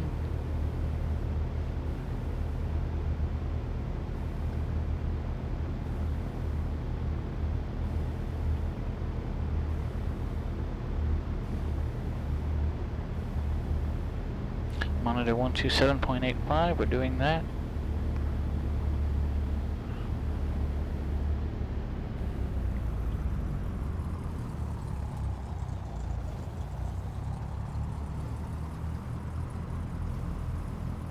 November 33 Foxtrot, you on for? Rudder. 33 Foxtrot, runway 10 right, clear for takeoff, fly straight out for 3 miles before turning on course. Clear for takeoff, 10 right, 3 mile departure for our course, Sky 33 Foxtrot. November 8 Victor Alpha, runway 10 right, line up. M. Stein, hello, welcome on in.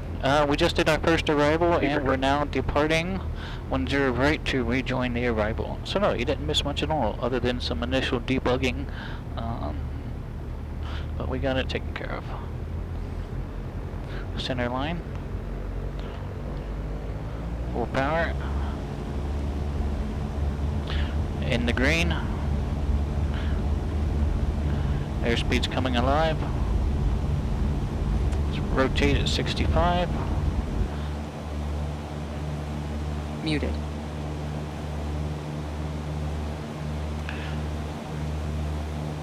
So let's just do this.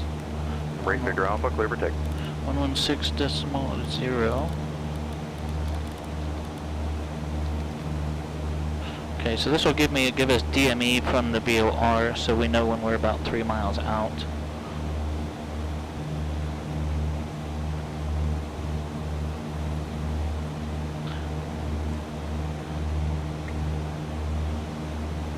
And then, pretty sure it said Fantasy of Flight transition was active.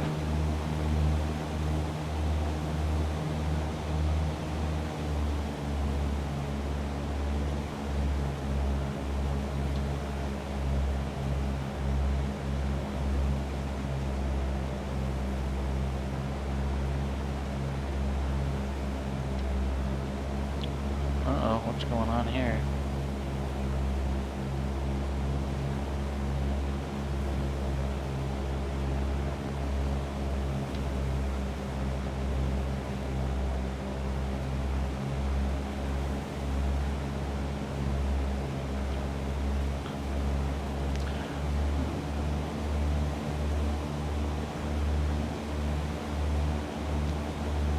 Hey Shirley, check the telemetry. Did we just experience some carb icing? No signs of icing in the telemetry. Temperatures are at 15 degrees C. Your engine parameters look normal with RPM at 2297. Would you like me to monitor anything specific? Yeah, I want to know why we barely got over 2,000 RPM on that climb out. Looking at the telemetry, RPM is showing 2376, a bit high for a 172 SP. Check your throttle and prop settings. Might want to pull back slightly to stay within normal climb power settings. I don't know, Shirley. I felt like we were had a significant power loss there. But okay. Alright, we're 3 miles out, so let's go ahead and flight plan. Let's go up here. Activate leg. Let's just go direct.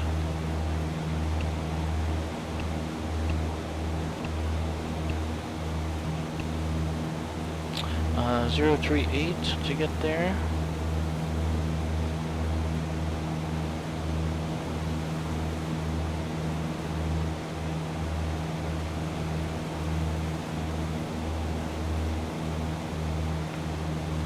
Gotta keep an eye out for traffic too. It's like we don't want to cut anybody off. It's like we got a lot of people coming out of Winter Haven.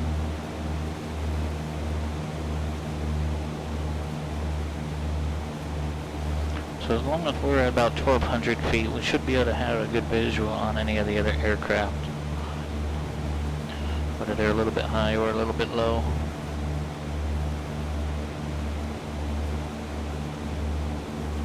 In fact, I don't want to go with, I'll probably take it a little bit wide. I don't want to go northeastbound on the southwest flow of traffic, you know, so we'll keep them on our left.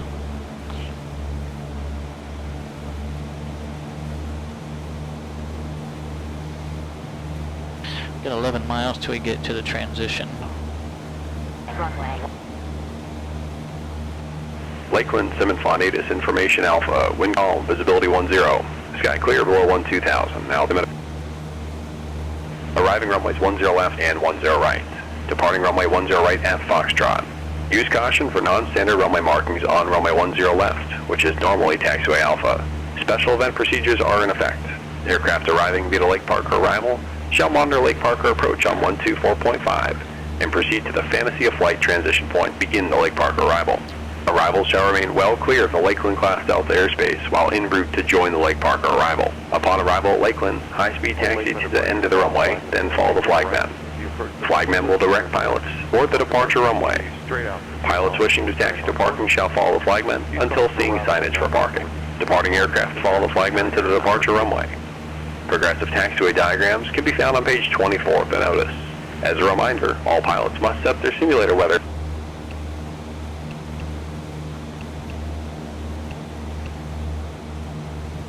For Echo Alpha, go ahead and make that left turn. Now follow southwestbound along I-4. White Blue Cessna 270 in the heading, And monitor tower 135.225, you're flying the Beaver, that's about your 12 o'clock, maybe about a mile to 2 miles. White and yellow Cessna, rock your wings for me, please. Nope, I've got both of you. One's a white and yellow, one's yellow and white. White and yellow, 5-6 Foxtrot, nice job on you. Turn right slightly and fly, heading 270 straight westbound until joining I-4. Right turn, 270 straight westbound from your present position. White and yellow, 5-6 Foxtrot.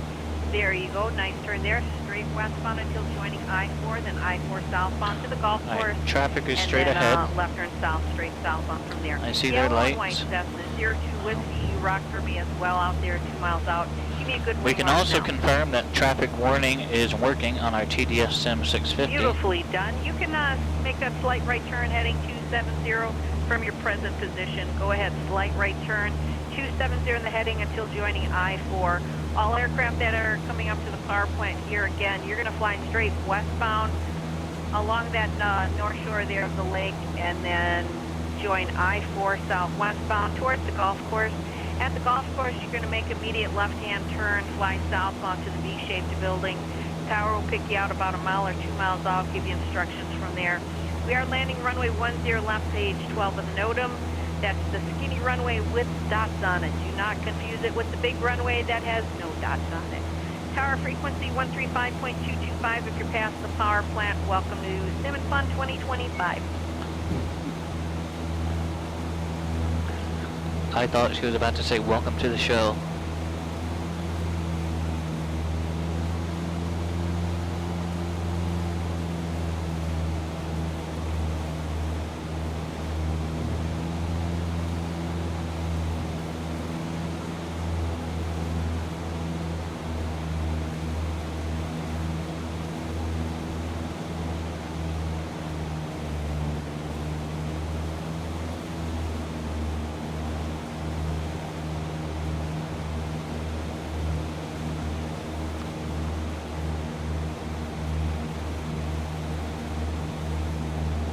Hey Shirley, what's going on with these RPM fluctuations I'm experiencing?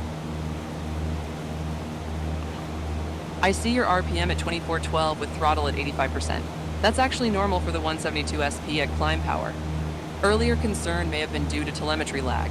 Engine parameters look stable now. Let me know if you notice any other unusual behavior. Hey Shirley, monitor the engine RPM and let me know if you sense a discrepancy. Monitoring RPM, currently showing 2381 at 83% throttle, which is within normal operating range for a 172 SP. No discrepancies noted in the telemetry. Engine parameters appear stable and normal for your current flight regime. Again, everybody, we are doing Lake Park arrival, Fantasy of Flight transition. All aircraft inbound to Lakeland proceed to Fantasy of Flight, which is located approximately 18 miles northeast of the airport. Find an aircraft of similar performance to follow single file, half-mile and trail spacing, 1,200 feet, 100 knots. If unable, the 1,200 feet and 100 knots, My fuel then flow is all 1,700 over the feet place. and 150 knots. However, tower does like you down at 1,200 feet and 100 knots. Make sure before you get to the power plant, lights are on, gears down, slow down. Follow your aircraft in front of you, half-mile and trail spacing, nose to tail, no side-by-side, no S-turns. If you cannot follow the aircraft in front of you, go ahead, break it off, and try the Fantasy of Flight transition again. I've got a blue and white Mooney coming up about a mile east of the power plant. How about a good ring rock on you? Nicely done there. You look really good on your heading. Go ahead and just fly straight westbound on that and until joining I-4. From I-4 southwestbound to the golf course. At the golf course, it'll be a left turn southbound. Keep that golf course off your left-hand side and then fly straight southbound to the V-shaped building from that golf course. Tower pick you out about a mile or 2 miles out and give you instructions from there to land runway 10 left.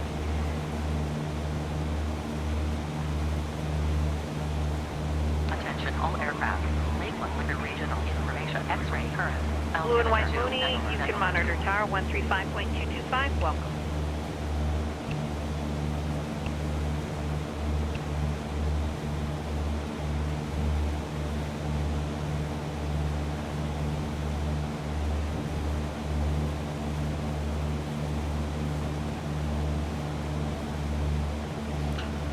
Alright, I don't see anyone coming from the northeast there. At least I don't see anyone. Again, everybody So let's coming go ahead inbound and make from a the turn Fantasy here of to Flight grab transition. Fantasy We'll of pick Flight. you out about a mile east of the power plant, give you instructions from there. From the power plant, you're going to fly straight westbound until joining I-4 southwestbound towards the golf course. At the golf course, you're going to turn left and go straight southbound. Keep that golf course off your left-hand side, big golf ball water tower off your right. Fly southbound to the V-shaped building and expect a close downwind turn along that frontage road for the skinny runway 10 left. We're landing today, page 12 of the NOTAM. Skinny runway does have dots on it, so you can't confuse it with the big runway. White and blue Cherokee type, half mile east of the power plant. How about a wing rock on you?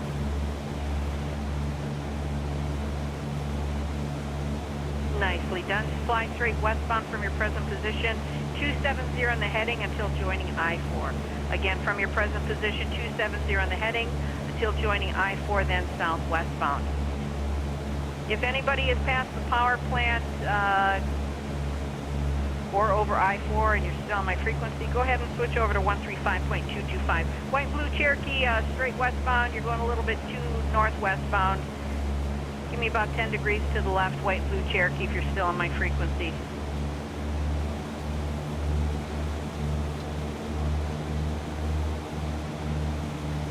There you go.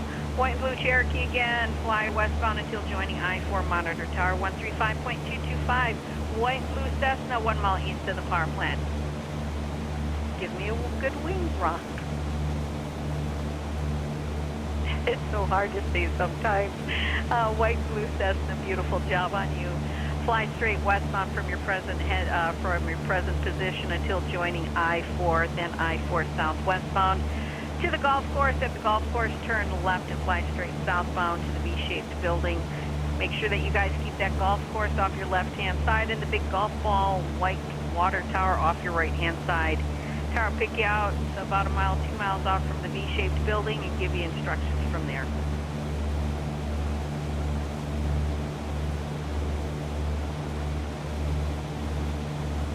White and blue Cessna monitor tower 135.225, and again fly westbound until joining I-4.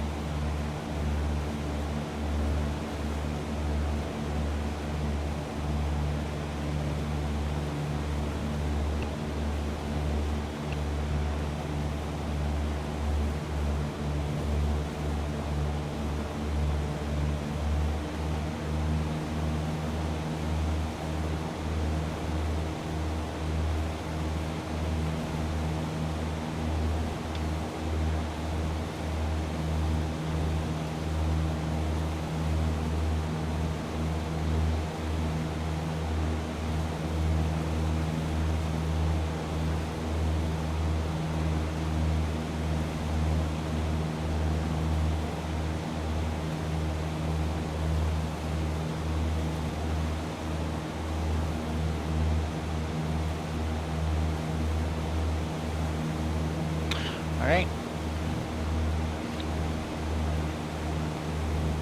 Power plant's in sight.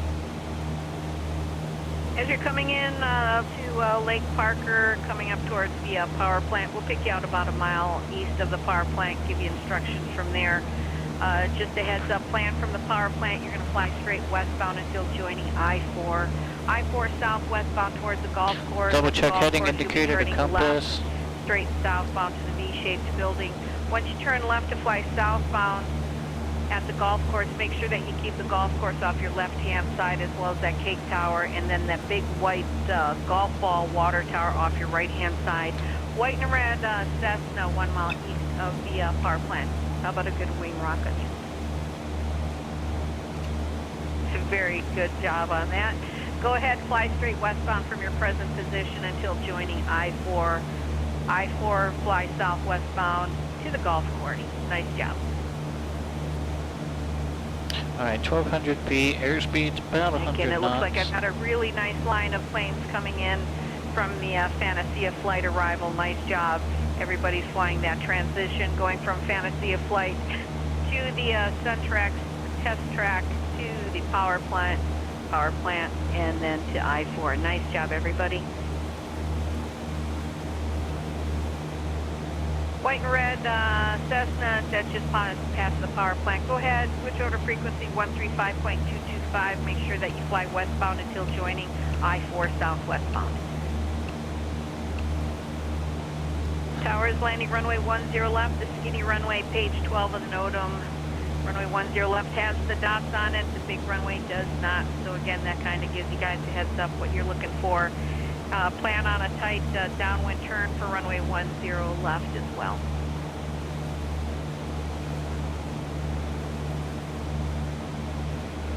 Everybody needs to be at 1,200 feet, 100 knots. If unable that, maintain 1,700 feet, 150 knots.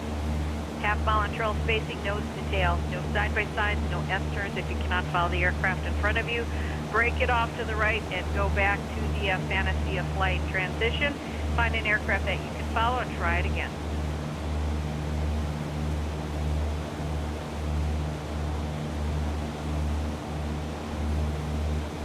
Purple and white Cessna east of the power plant. How about a good ring rock on you?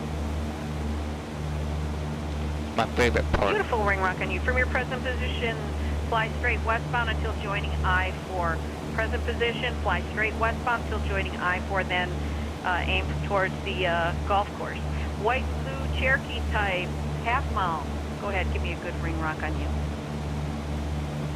Nicely done there. White, blue, Cherokee, you're flying the Cessna, that's your 12 o'clock. And again, fly straight westbound from your present position until joining I-4. Again, from your present position, make that slight right turn 10 degrees. Fly straight westbound till joining I-4 southwestbound to the golf course. At the golf course, it'll be a left turn southbound to the V-shaped building. Blue and yellow RV 1 mile east of the power plant. How about a good ring rock on you? I-4 is coming up. Okay, nicely done. Go ahead, turn right, heading 270 westbound to join I-4 southwestbound to the golf course. If you pass the water tower or the power plant, go ahead, monitor tower 135.225 now. Again, if you pass the power plant, monitor.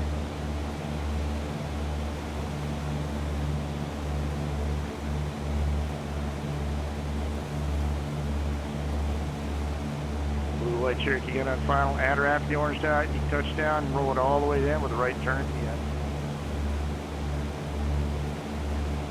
Alright, I see the cake Blue tower. white Cessna, you can start your base turn, line up for that green dot, land at or after the orange dot. I see the water, the golf ball tower.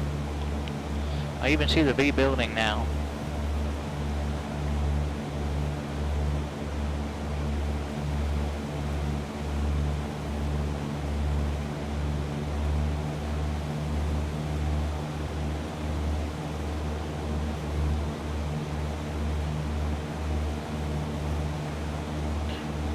We may be winding the clock back just a little bit once we land.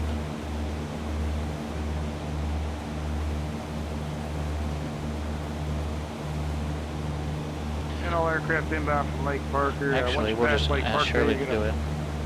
go westbound until you hit I-4. You're going to track I-4 southwestbound, and you'll see a golf course off your left side. Once you pass that golf course, you're going Currently to make a left monitoring. turn southbound. Your You'll have RPM a is at water tank on the left 2327 side, with a water throttle tank at on the right side. 82%. Pass between Mixture those full southbound, rich, you'll see a all V-shaped within normal building just north parameters. of the field. I see we're approaching And we'll reach down KFIN at that again. point. We're Would you landing like me to 10 left adjust the with time north back skinny after runway. landing? And once you touch down, Actually, you're Shirley, go ahead and wind the clock all back the way 3 down, hours right turn now. in, that'll take you to parking or back for departure. Altimeter's 2992. Cessna mile north V-shaped building, rocking wings. Setting time back 3 hours to Good 1900 wing Z. rock there, Cessna. Engine And, parameters you continue start to your look right normal. turn, proceed direct to RPM the left steady at base, runway 2313 with 10 80% left. throttle. Skinny runway. Left base 10 left for the skinny runway.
Alright, there's the east-west White road. Red Cessna, There's base an final line up on east-west that road. orange, green dot rather land. We want to make our downwind and, north of that. keep it roll out all the way to the end.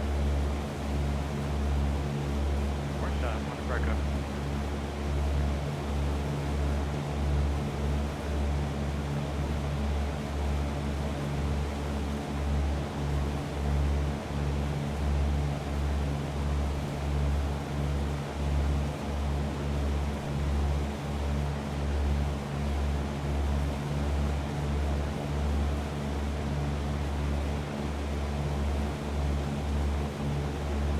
Just a mile north of V-shaped building rocket wings.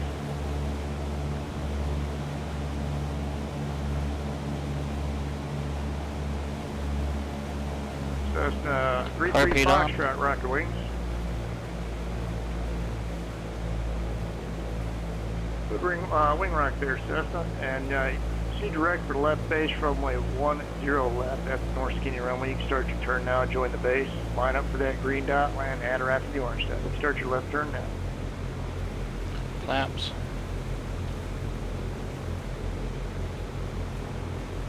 Cherokee mile north of the V-shaped building rocket wings.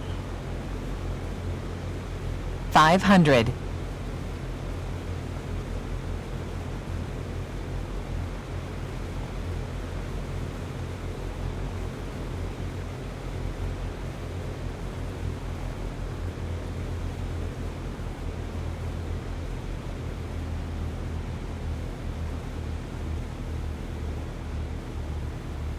Cherokee past the V-shaped building, make a right turn and proceed direct for the left base, runway 10 left. RV approaching the V-shaped building rocket wings. On or after the orange dot, alright? RV, you got your wing rock there. You're number 2 now. You're following a Cherokee. Head to your right, join the downwind, follow him, and plan to land at or after the orange dot.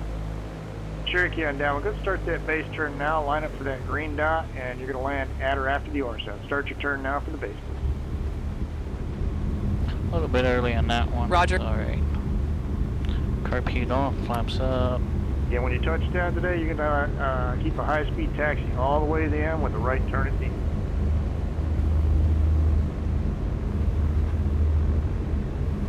Cherokee base to final land at 5 minutes after 5. We've got time for at least one more. Maybe two.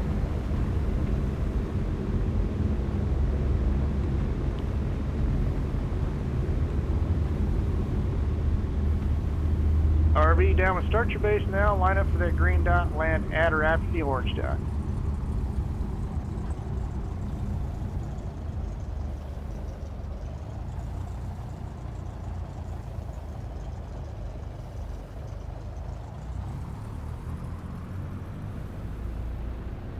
Yeah.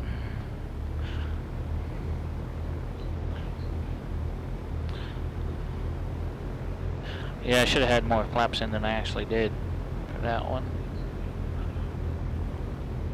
I've got, well, an aircraft about just past the V-shaped building rocket wings.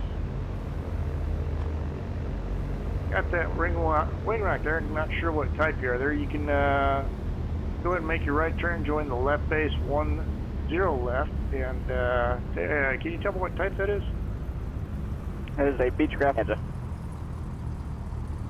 Beechcraft Rider, and actually just start your left turn now, join the base, line up for that green dot, land at or after the orange dot. Good, after the orange dot.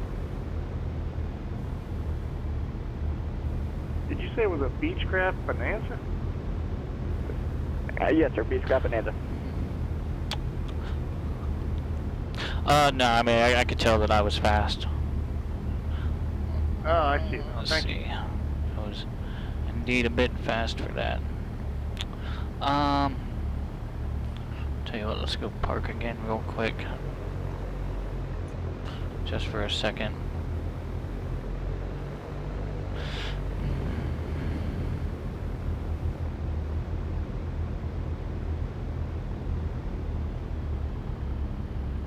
We'll have to double check that. Alright, we're just gonna sidestep right over here. From Lake Park, or you can fly westbound to find I-4. You're going to follow I-4 southwestbound. You're going to pass a golf course off your left side. You're going to make a left turn south. Once you make that turn, you're going to have a water tank off your left side and one off your right side. Pass between those and aim at the V-shaped building north of the field. As you approach that V-shaped building, tower will reach out to you and have landing. I think I have some aircraft system problems. Lakeland altimeter, There's a couple of things that haven't. Hey Shirley, are our flaps broken? Let me check the telemetry. I see flaps at 1% down, which isn't normal for landing configuration. Want me to try cycling the flaps control to see if it responds? No, that's okay. What am I missing here? Fuel. 2 Victor Kilo report 3 south of the field.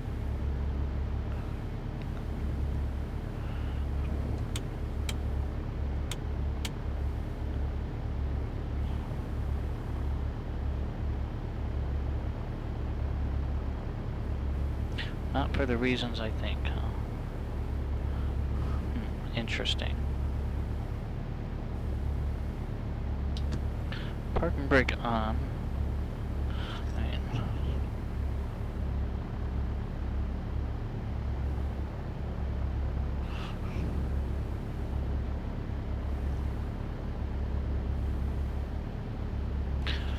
Which is surprising. I don't know what, and yeah, something on departure didn't feel right. I mean, my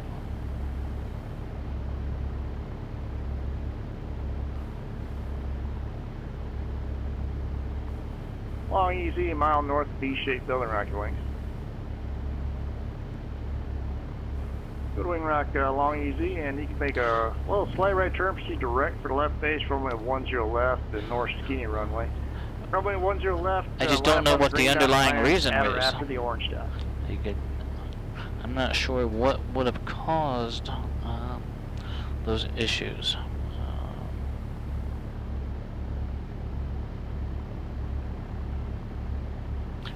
So yeah, let's just so yeah, let's shut things down for a minute. Mixture, avionics, strobe, get all the lights but our beacon off.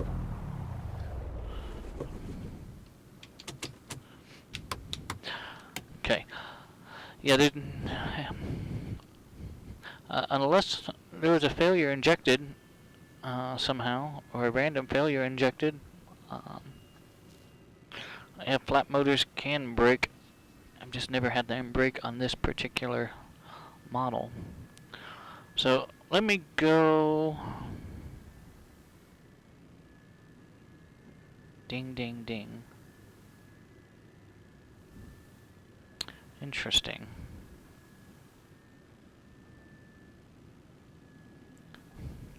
I wonder what happened there. The failure injection.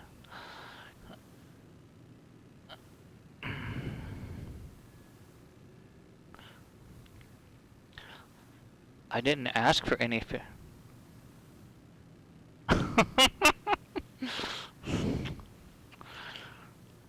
Wow, okay. Technology never ceases to amaze me. That's very interesting. But you know what? I bet with a live plug-in connected to a network, that's very possible. Yeah, I mean, something was definitely wrong. Something was abnormal. I've got enough hours in this plane to know when I'm experiencing a power loss in the climb. You know, my first thought was carb icing. You know, so I hit the carb heat on, and that didn't really seem to take effect.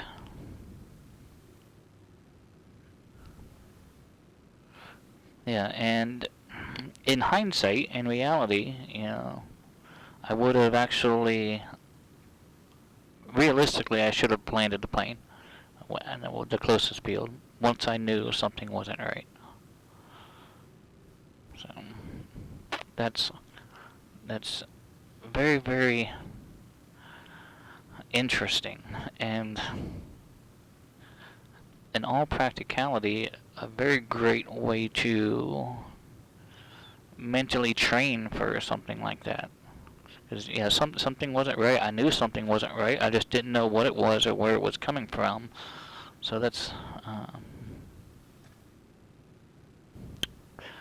yeah, I had no idea that, but yeah, that makes sense. If the plugin can access the data ref, and if the plugin's connected online.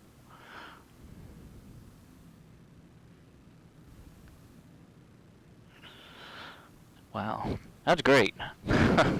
That's cool.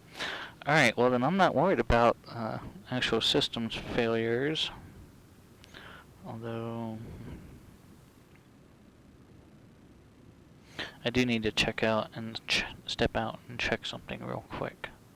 Alright, we are still connected to the network. I've just got everything shut off. We're going to do a full restart and expedite that momentarily here.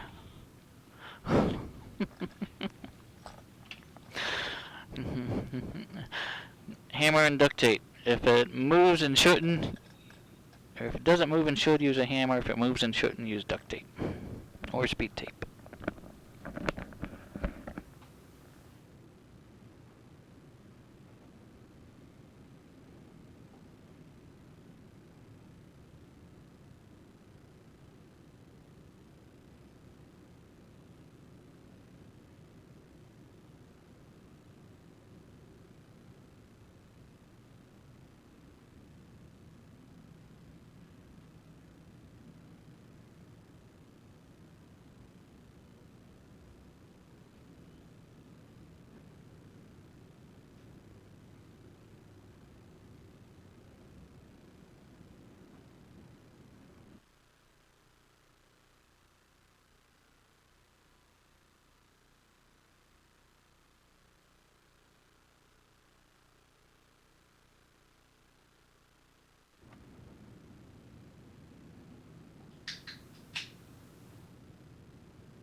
Alright, thanks for your patience, everyone. Downwind Sim, hello, welcome on in. Hope you're doing well, my friend. Only thing I would suggest as a debrief item is to verify the commanded flap setting has happened, either by looking out the window or at the flap indicator. Yeah, and honestly, I didn't pay attention to either. I put it in. I expected it to go in. It did not. But that explains why I wasn't slowing down on the descent. Okay, expediting startup. Master, beacon, mixture. Alright, we got some flagmen, aircraft. Okay, but we're mostly clear. Mag's going to start. Okay, do have engine RPM, oil pressure's in the green. Let's get our taxi light on. Let's go and get our yeah, let's just get our strobe lights on. No, not just yet. We'll wait till we get a little bit closer. Avionics going back on.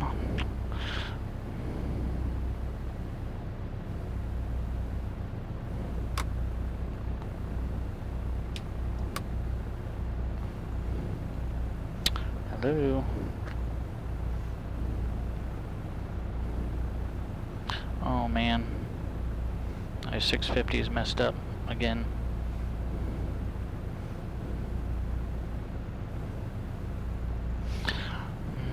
And Condor, hello, welcome on in. I'm doing quite well, thank Beaver you. about 2 north, the V-shaped building, rocket wings. So, yeah, I'm going to have to, sometimes, I'm not sure why, but sometimes the 650 just stops. 3,500 knots. Just kind of locks up. And once you pass the V-shaped Iron building, Condor you is make a going left pretty turn, well. so you It's correct been the, definitely left an base on your experience left along the thus short, far for sure. Narrow skinny runway on the north side. Yeah, so far so good. So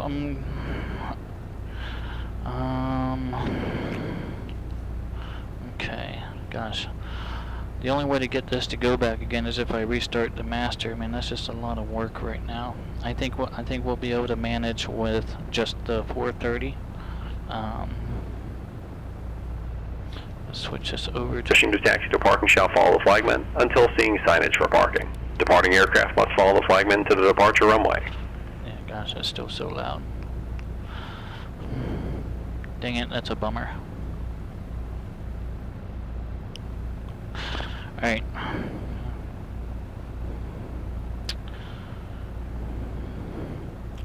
It is 20 after. I think we will have time for one more, even if I do a quick restart. And this is like the third or fourth time this has happened with this new version of the TDS. So I'll reach out to them, but meanwhile I do need to restart the master X-plane machine. So to do that, we're just going to go ahead and fully shut things down here. And we will head back to one of these hangars while we do that.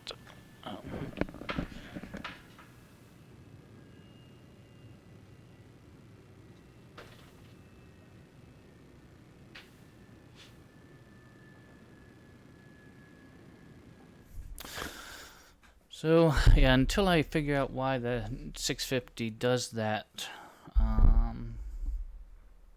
I need to be careful how many times I change things. Like, the only thing I did was wind the clock back a couple hours and refuel the aircraft.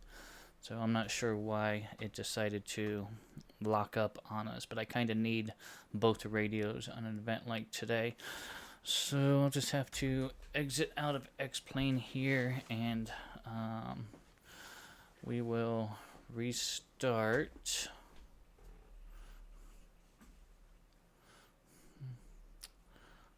Okay, do that. Then we'll have to reconnect to PilotEdge network. So I apologize about this unfortunate inconvenience. I do not like it any more than any of you do. It's even worse for me sometimes, I think. So, but yeah, just a quick recap on that last departure. We did have some aircraft failures. I recognized that something wasn't right. I just wasn't quite sure why it wasn't right. So, I do want to thank Keith for kind of keeping me on my toes there. To be honest, up until today, I had no idea that technology was possible over the PilotEdge network, but I can definitely see how in a training environment that would be very beneficial for them to be able to do that. So that's really, really neat. Flaps malfunction, fuel flow malfunctions. We had some RPM issues. Yeah, what the exact failures injected were, I'm not sure, but it was still kind of interesting to experience. So. And kind of mind rattling because, like I said, I could tell something was wrong. I just had no idea what it really was. So.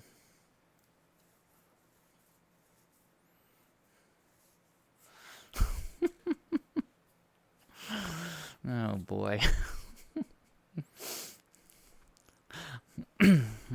I think that's great. So, all right, we're almost loaded back in there. The visual machine will load back in.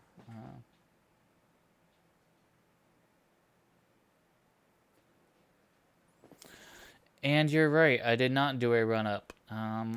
Very good point. Very good point.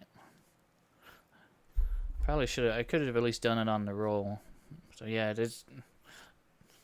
Yeah, definitely great for training, as Downwood Sim just pointed out. Okay, that looks good there. Looks like we're loaded back in there, so both machines are loaded. I'll go ahead and reconnect here. We still have a flight plan in, so that should be good.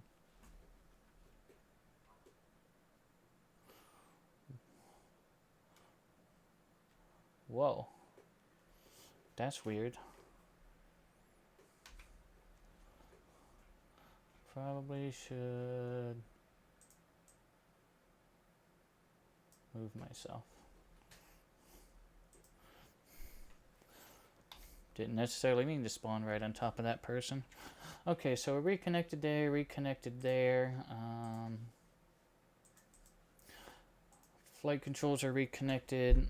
I think we're good to head back to the aircraft, and I will see you over there.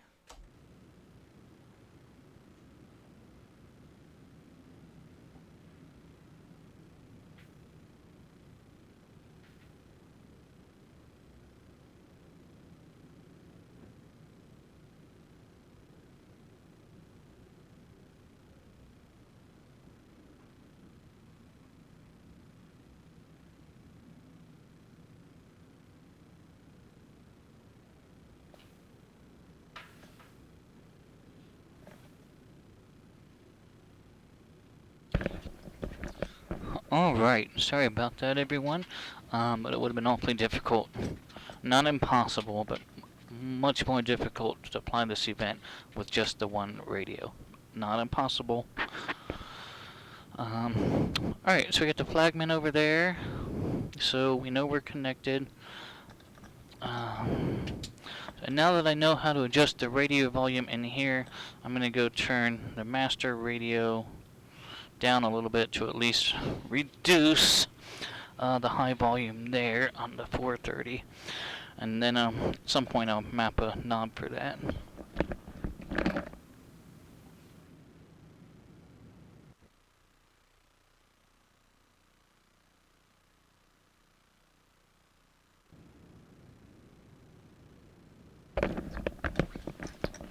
Alright, so that'll at least make COM 2 a bit more bearable to listen to, and then we'll just increase the volume on COM 1. Okay, expediting startup here, master, beacon, mixture, brakes, clear prop, clear, flagman, here we go, max to start. Okay, we do have engine rotation, oil pressure's in the green. Let's get our taxi light on and our landing light on for now. Avionics on. Okay, now our 650. When it takes a long time to boot up, I know it has a problem. Okay, so that's working there. That's working. Okay, now database is up to date, and we want TOS system test okay. A half mile north of D-shaped building, rocket wings. Departure. It's going to be 133.125. Good wing right towards Cessna. Continue about another half mile or so, then you can make a right turn and join the left downwind for runway 10 left. Okay. Parking brake off. Yeah, as aircraft land on 10 left, you're going to keep a high-speed taxi Heading all the way indicator down to with a right compass. turn at the end. And it'll be a right turn at the end with taxi to parking for departure. With downwind 10 left, start your base turn. We don't want to run over any of the flagmen. Land after the orange dot, runway 10 left, clear to land. Diamond turning downwind, rocket wing.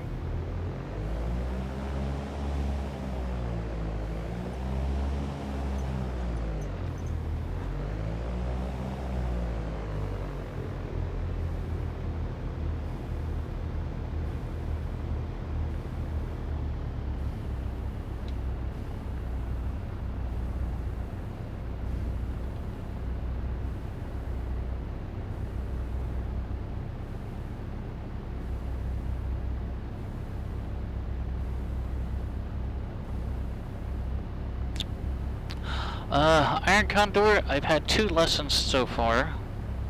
The second, I don't know what happened on my second lesson. I was flying an RNAV GPS approach into a local airport, and for some reason, the GPS didn't sequence correctly. And now I'll tell you what happened. I was under the foggles. My CFII was in the right seat, obviously, and they were managing the GPS. So they loaded the approach into the navigator and everything. I'm not sure why I would have preferred to do it, but I don't know if they were just wanting me to focus more on the instruments in front of me. But anyway, I'm on the final approach course, and gosh, the harder I try to keep the CDI centered, the worse it seemed to get. So finally, when she told me to go visual, I took my foggles off. I was way left of the runway, but the CDI bulb was way right of the vertical line. And it was at that point I noticed that the arrow, the flag, had said from instead of, it had said from instead of to. And I hadn't passed the missed approach point yet. I wasn't near the threshold. I was just way left of center line. So I'm not sure why it didn't sequence correctly. I don't know if she didn't load and activate it all the way or what. And I don't know when the flag actually flipped. Granted, it was right in front of me. It's just not something that I noticed happen. So as a result of that, and because it is a newly certified IFR aircraft, like we just had these avionics installed 3 weeks ago, and I'm currently, as far as I know, the only instrument student using the plane. But to kind of adapt to that, I went ahead and outfitted the simulator with the same Garmin CDI, so it's got the same GPS, V-lock, and nav lights, and the same to from flag, just so that I can kind of get used to this instrument and how it works and what to look for. Because again, I didn't notice it flip, which is why I was almost kind of reverse sensing. The more I tried to follow the ball, the worse it got, because it was obvious it was picking something up behind me. And I don't know if it was the final approach fix that it was stuck on, or the next fix after that. So now what I plan on doing is bringing my GoPro along with me, just so I can record the instruments and kind of critique and kind of see what's happened and where and whatnot. Okay, so we're on the departure frequency. Okay. And I've simulated the approach myself in here in X-Plane and using the Garmin trainer, and the flag did exactly what I expected to in both scenarios. It stayed to until I passed the final, or the missed approach point.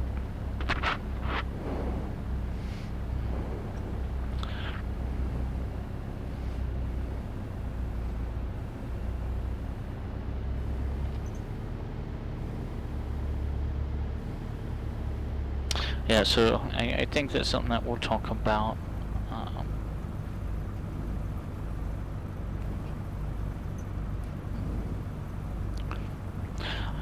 Right, I guess my big thing is, it would be no different, if I was in IMC conditions. I would still be having to do all of that. And I have enough simulator use practice that to me it is second nature. Like, I know the unit that's installed in that plane. It's not something I have to learn, and that's another thing I'm really happy about. It's not it's not software I have to relearn.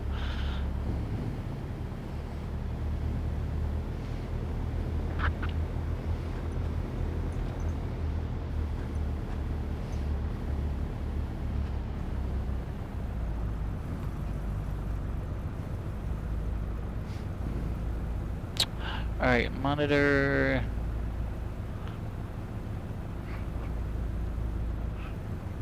127.85.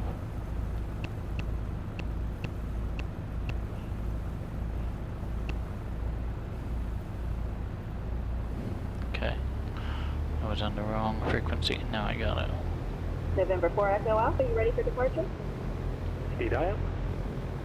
November 4 Echo Alpha, runway 10 right, cleared for takeoff, flight your miles out until turning on course. What? Left takeoff. 04 Golf. 4 Echo Alpha, be 10 right, cleared for takeoff. 10 right. 4 Golf. Yield the aircraft from the rain.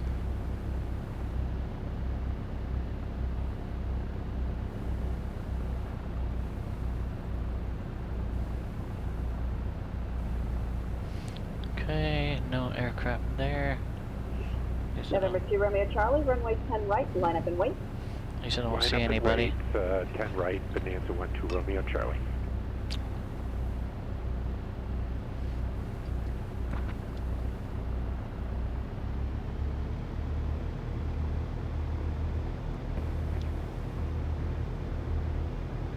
November 2 Romeo Charlie, runway 10 right, cleared for takeoff, flight 3 miles out until turning on course. And November 5-8 Zulu, runway 10 right, line up and wait.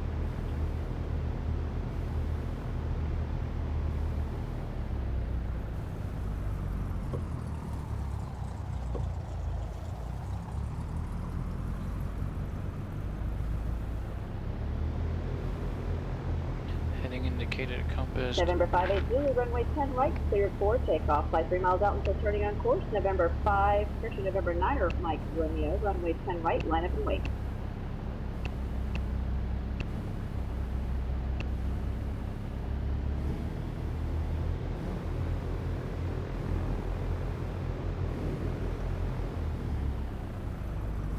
November 9 Mike Romeo, runway 10 right, cleared for takeoff, 3 miles out until turning on course. And November 33 Foxtrot, are you ready to go?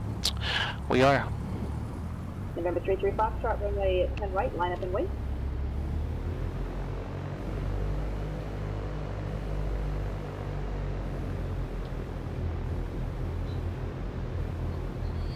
Strobes on. Nav lights on. November 33 Foxtrot, runway 10 right, cleared for takeoff. November 903 Charlie, runway 10 right, line up and wait.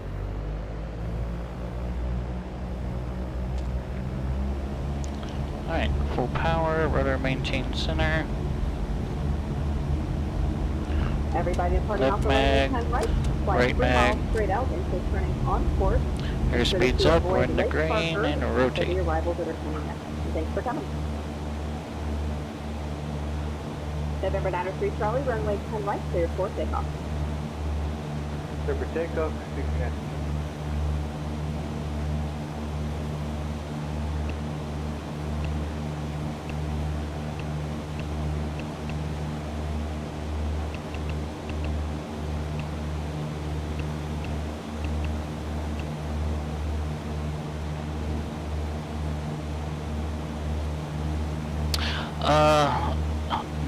No, not exactly. The Winter Haven version that I'm using today is my version, but the scenery, the Lakeland scenery and the ortho is coming from PilotEdge, and I'm using SimHeaven on top of it.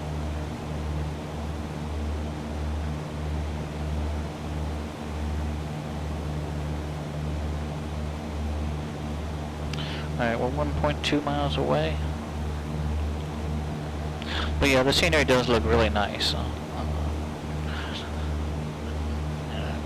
Freely speaking, I was kind of hoping to see a bit more spice at Winter Haven with the included scenery. But I can understand it's the first year. I was just kind of shocked that they built it on a gateway airport, which was dated in like 2018. But my understanding is to help compatibility with some of the other simulators that don't have an updated Winter Haven.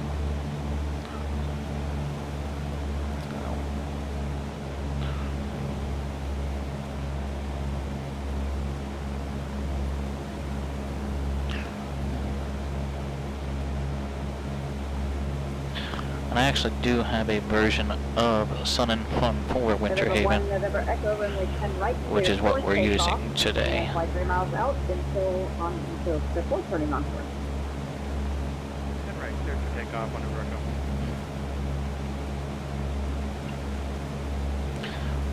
Yeah, the NOTAM is supposed to be pretty, it's almost like a mirror image of the rear world NOTAM. There are some instances where it's kind of vague, but overall, yeah, it's done quite well.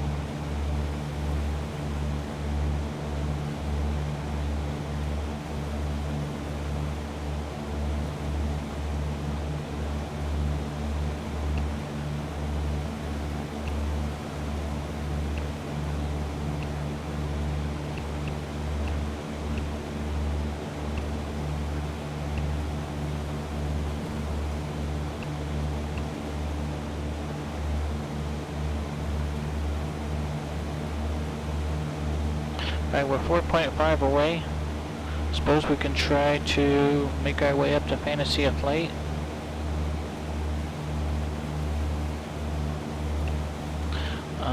Direct 035.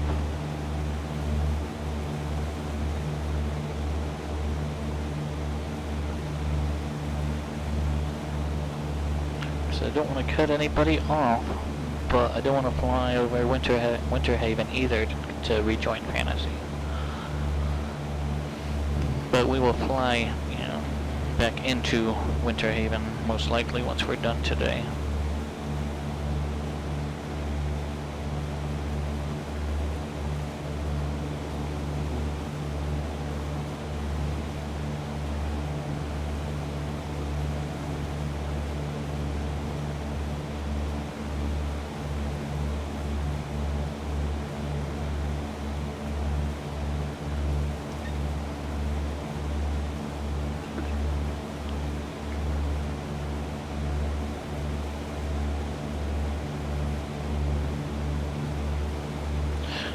.7 miles until we get to the transition. In fact, we should double check that. Lakeland arrival ATIS 128.575. Let's double check that just to make sure. All pilots must set their simulator weather to a preset with clear sky and calm wind.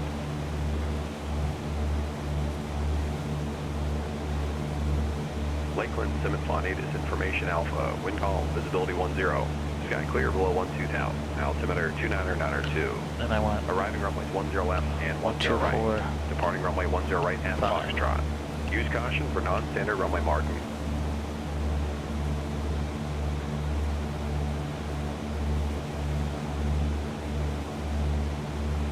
Again, all aircraft inbound to Lakeland, proceed to Fantasy of Flight, located 18 miles northeast of the airport. We're starting our arrival at the Fantasy of Flight transition. Find an aircraft Fantasy of Flight is what we need. To follow single file, half mile entrail spacing, 1,200 feet, 100 knots. If unable, that 1,700 feet and 150 knots. About a mile east of the power plant, we'll pick you out by type and color, give you instructions from there. And tower is landing runway 10 left, page 12 of the NOTAM. It's the skinny runway with the dots on it. Once you leave the I think what we'll do, I-4 and you're flying southbound, so I don't want to fly in front of anybody, but I think we'll kind of cross over and we'll join the arrival from the right, you know, turning into to the right instead of to the left. And again, landing runway 10 left, because skinny runway with the dots on it. If pilots are being asked to, you know, circle right and rejoin, I think that might go better with the flow than if we cross over and circle right.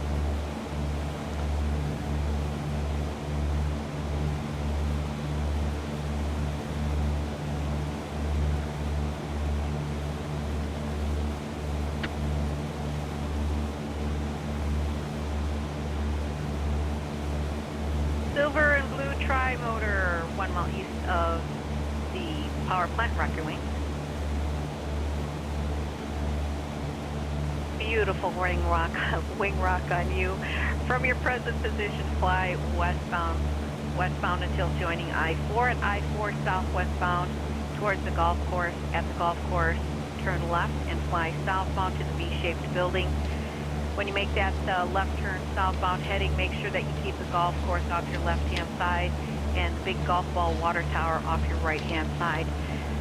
For that silver and blue tri-motor, again, fly westbound until joining I-4. You can monitor tower on 135.225. Welcome to Sim and Fun 2025, Day 1.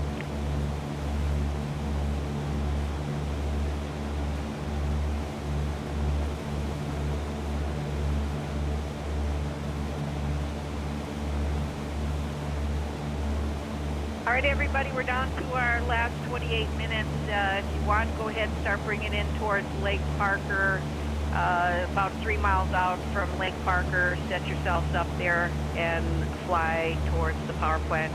Again, turn about a 3-mile east arrival towards the power plant, and we'll pick you out and try to get you guys in before the end of the day. Well, I guess we can head back in. We'll rejoin from here.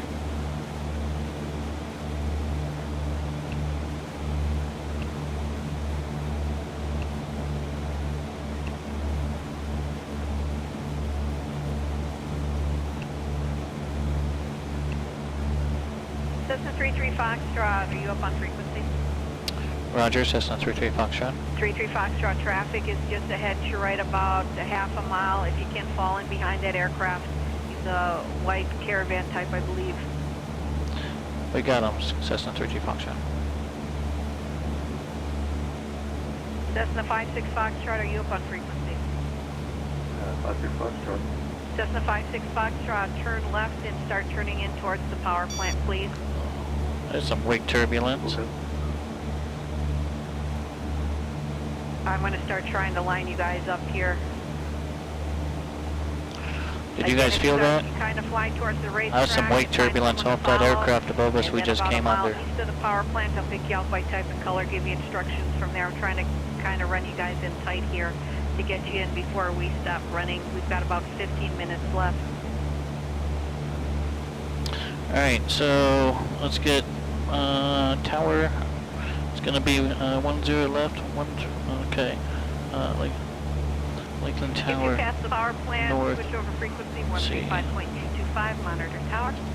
135.225. Is that right? Yeah, 135.225.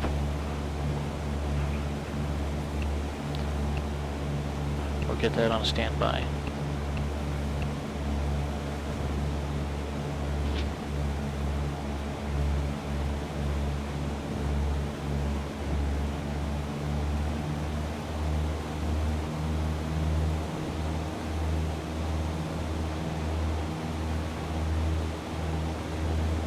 I've got a low wing twin white, 1 mile east of the power plant. Rock your wing. Beautiful wing rock on you. From your position, just go ahead, fly southwestbound. I'm going to give you just over the lake and then a slight right turn to the west and join I-4 southwestbound for me, please.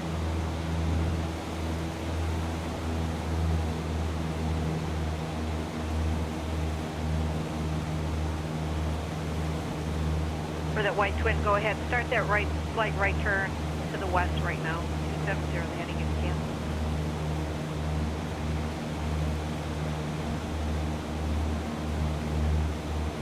Number 582, start that right turn to the west for me. There you go. Number 582 is straight westbound until joining I-4 and then southwestbound to the golf course. Keep the golf course off your left-hand side when you proceed southbound.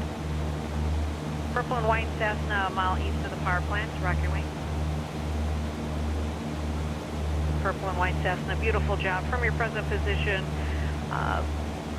fly westbound until joining I-4.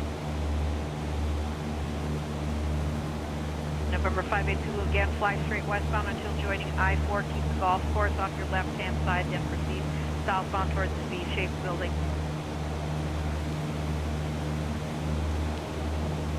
You can't find an experience like this anywhere else.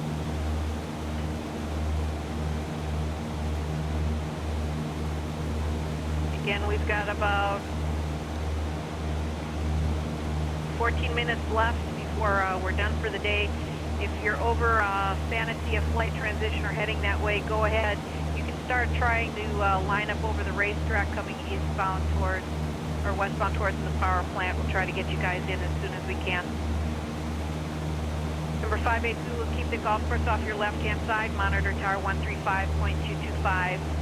Purple and white Cessna again until joining I-4 southwestbound. Monitor tower 135.225. White and yellow Skylane, half-mile.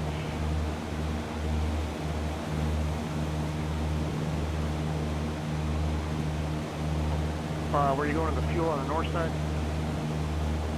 That's just wondering if it's on the right or left then, observe 523. 523. If you're going back for departure, it's going to be a right turn on 523. Thanks.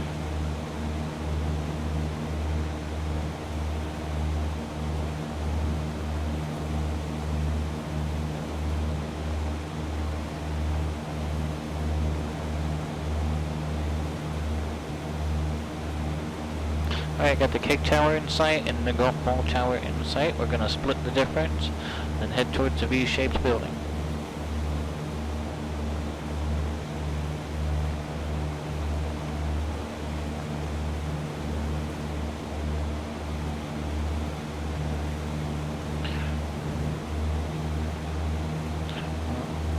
A little bit low there.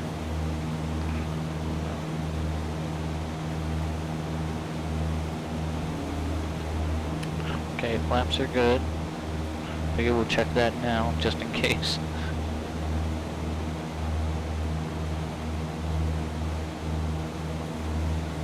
And big 40, turn right 523. It's the right big one.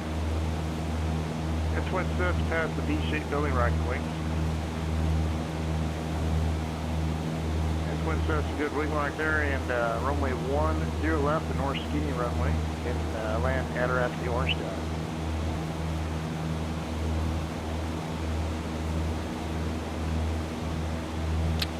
Okay, cake tower, water ball tower. Big 4, continue straight down to the end, don't turn on 523, straight ahead to the end of the runway. Thanks. Alright, V-shaped building.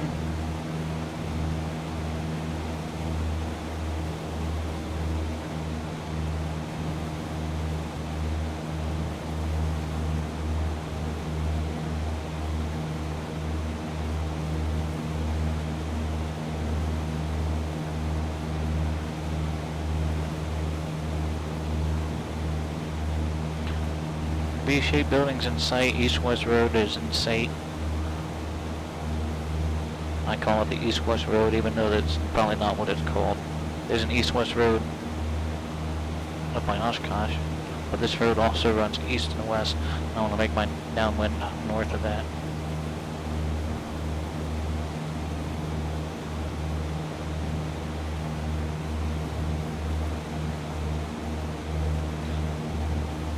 Aircraft inbound from Sun and Front from Lake Park. You're going to follow westbound from Lake Parker, follow I-4 southwestbound. Once you pass the golf course, left turn, you're going to pass between the two water tanks and approach a V-shaped building where we'll reach out and we have the landing instructions for you there. We're going to be landing 10 left, the north skinny runway.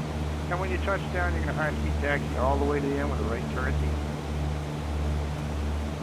Cessna half-mile north of the V-shaped building, rock your wing.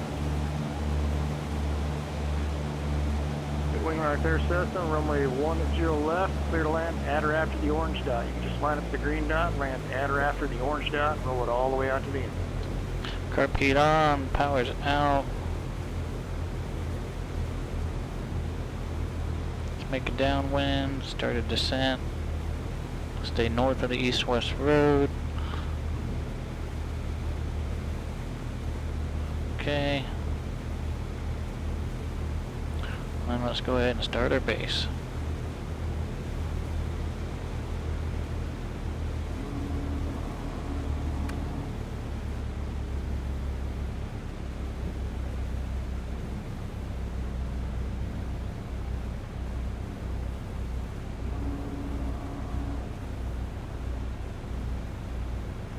$500. Cessna, a mile and a half north, V-shaped building, rock your wings. Should have started my descent Going earlier. right there, Cessna. You can just do a slight right turn, proceed direct for the left base, 10 left, the north skinny runway. We're gonna float for a little bit. Runway 10 left, clear to land at or after the orange dot.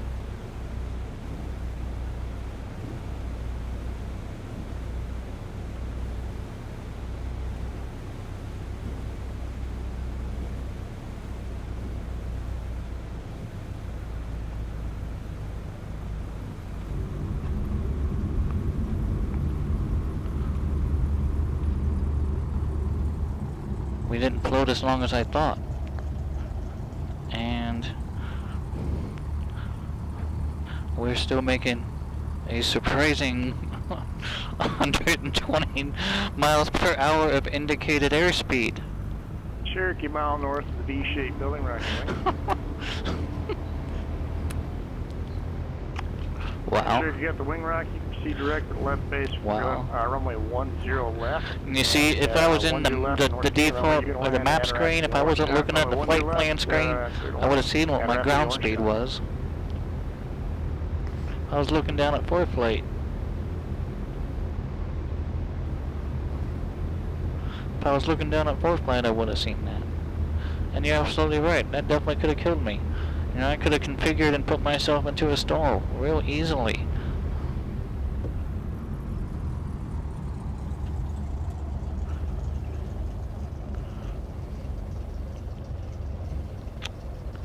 That's exactly what I was doing.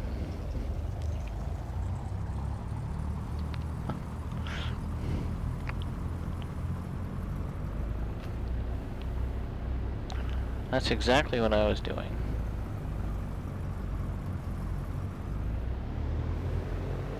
See, it could have knifed me right out of the sky.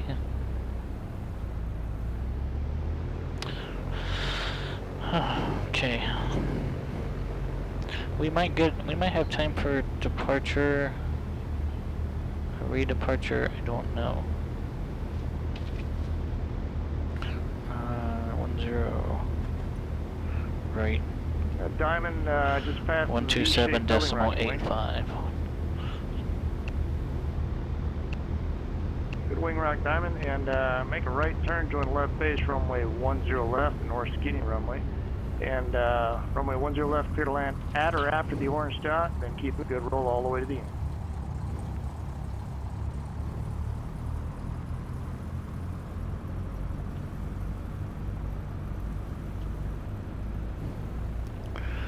Yeah. And the value of known power settings and configurations. DC-3. I did know I pulled power. Yep, I did have flaps in, but yeah, we just weren't slowing down. Or I thought I wasn't slowing down. I'm sorry, can you accept 10 left? Affirmative, 10 left. And DC-3, runway 10 left, clear to land, and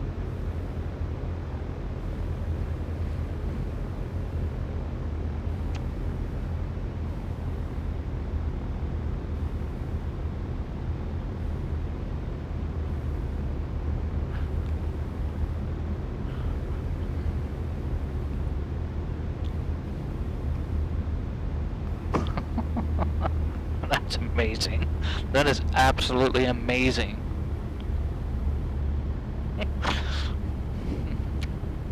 Like, my understanding is that's possible at the, at the professional level, that they have the ability to do that. Attention all aircraft, there is now 5 minutes left for today's. I never would have expected. So thank you for that. That's just something else. And the best part about it all is that I had no prior knowledge, no mental preparation, nothing to make me even aware. Unlike if I ask Shirley to induce a failure, even if it's random, I still know that something's coming. Don't know what, but not even knowing is really something completely different.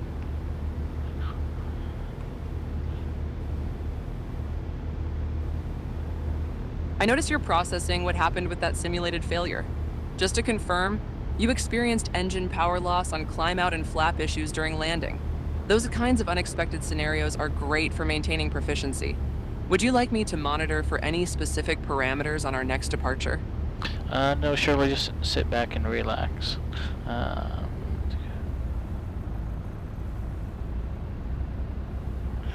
Yeah, that's pretty cool. Roger, sitting back and monitoring. Just let me know if you need anything. Will do, Shirley.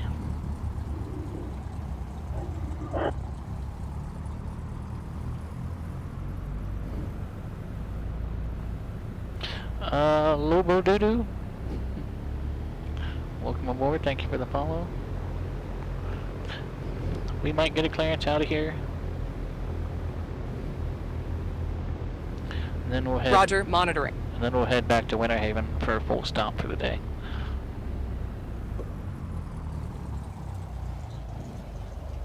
Roger, monitoring your departure from Lakeland before heading back to Winter Haven. All lights are on and engine parameters look good. Yes. 33 Foxtrot, are you headed over to Winter Haven? That's our final dis.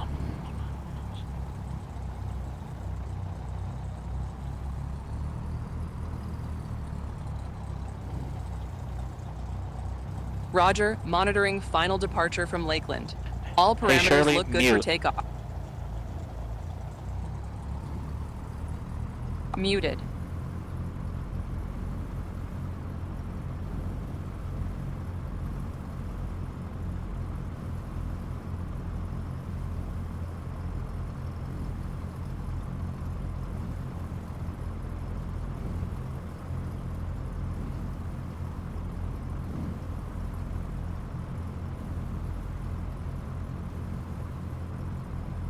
Maybe.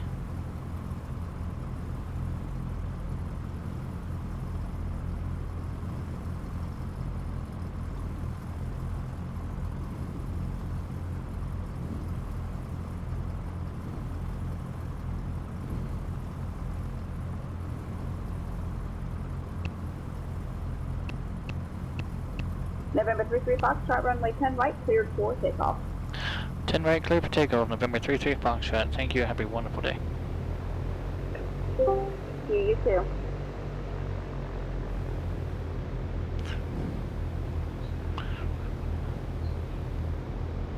Alright, strobes on, configure for flight. Okay, trims for takeoff. Flight controls. Alright. Winter Haven is set. Full power.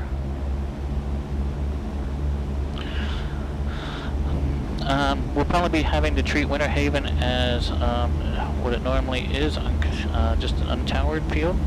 Alright, let's rotate, we're in the green. I would only expect tower to still be up Is there anybody else waiting at the runway by the time ready? we get there. Iron and Condor, there were a couple different failures there. So many failures, it was something else, that's for sure. It was definitely an experience.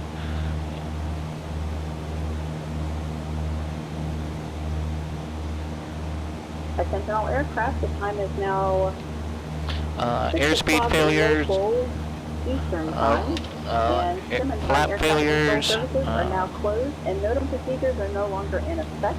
Pilots are encouraged to monitor the appropriate advisory frequencies. Okay. Simmons Fun will resume tomorrow We're over at 3 to p.m. advisory. Eastern or 12 p.m. Pacific time. 123.05.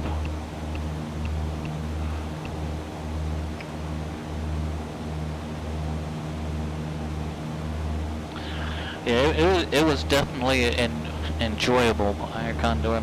I am not going to sugarcoat that. It was really something else. Just the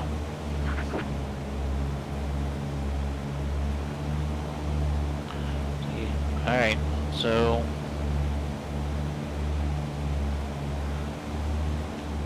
okay, so we're experiencing some fuel flow issues here. Engine RPM seem to be fluctuating. Steve 099. Yeah, so fuel flow and airflow restrictions, RPMs going up and down. Definitely something I recognize as a problem, something I recognized previously, but I wasn't sure how it was happening or why. No problem, Keith, I appreciate it. But yeah, thank you again for that demonstration for Iron Condor there. Alright, here we go. Now we got our power back. Cessna 0 Whiskey Foxtrot, Lakewood Tower, you up?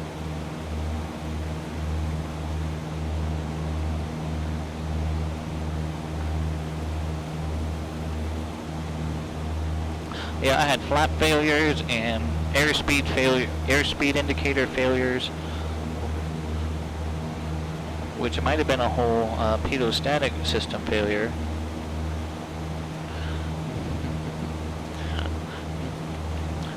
Pleasure was mine. Great event you guys put on here, as always. Attention all aircraft. Fun and Fun air traffic control services are now closed and NOTAM procedures are no longer in effect. Pilots are encouraged to monitor appropriate advisory frequencies. Sim and Fun will resume tomorrow at 3 p.m. Eastern, 12 p.m. Pacific time. Okay. So yeah, it was a lot of fun, and I can't thank Mr. Smith enough for providing that demonstration. Every day.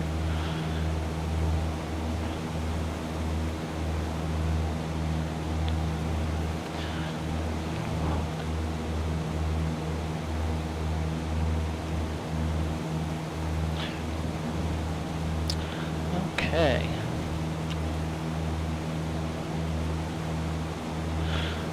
9.3 from Winter Haven. Let's get over to advisory.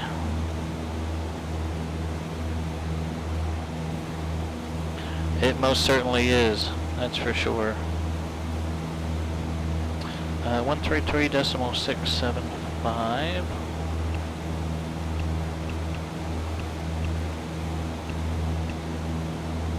Positive weather observation. Winter Haven, Gilbert. Wind up. Visibility more than 10 miles. Sky clear. Temperature 15. Dew point minus 13. Altimeter 2.992. Okay. So from where we're at, we can kind of teardrop into the downwind for runway 05. Or we can cross over and grab runway 11. Let's do that.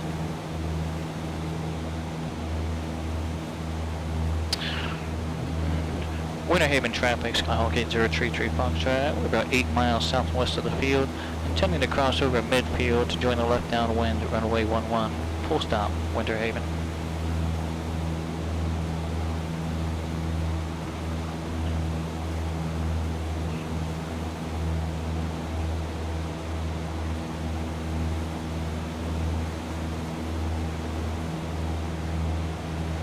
Right, yeah, I totally agree.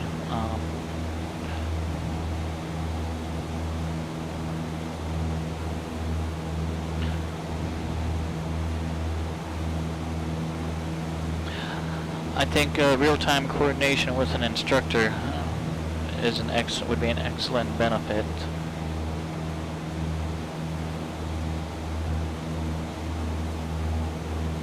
All right, I do have the field in sight.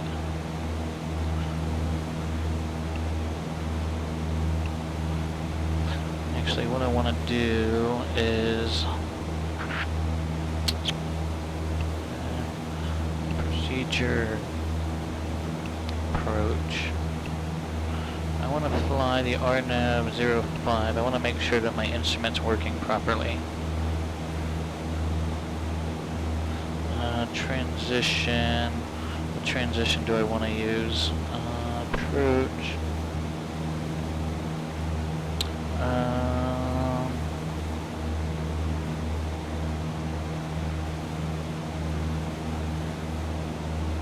I don't know. What did I want? Runway. We'll just try it from here. Let's do Nasty. Let's see.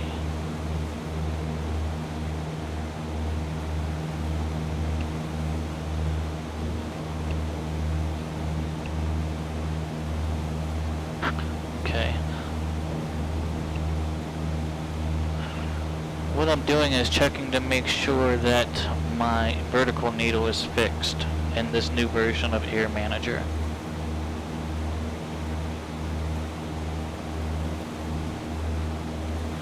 that is exactly what I experienced, some disbelief. Okay, so my needle's coming in here.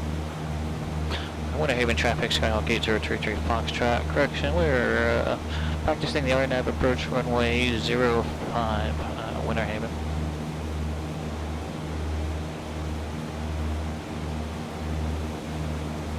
Okay. So in GPS mode, we're in LNAV with vertical. 80333 Foxtrot, if you want to come on 119.22, we stayed online for you if you want. Alright, we'll switch over to tower. Thank you. 119.22, Cessna 32 Foxtrot.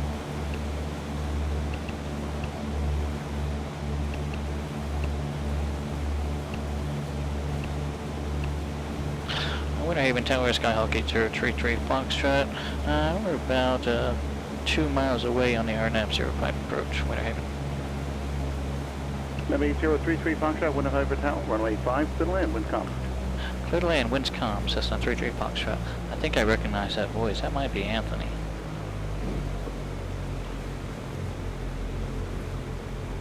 That's outstanding service. Alright, let's go to flaps 10. Especially if they stayed on. 500.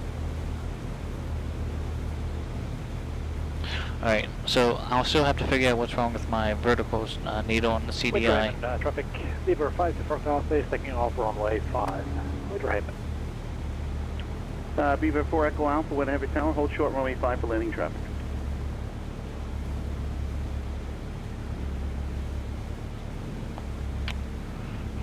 Beaver 4 Echo Alpha.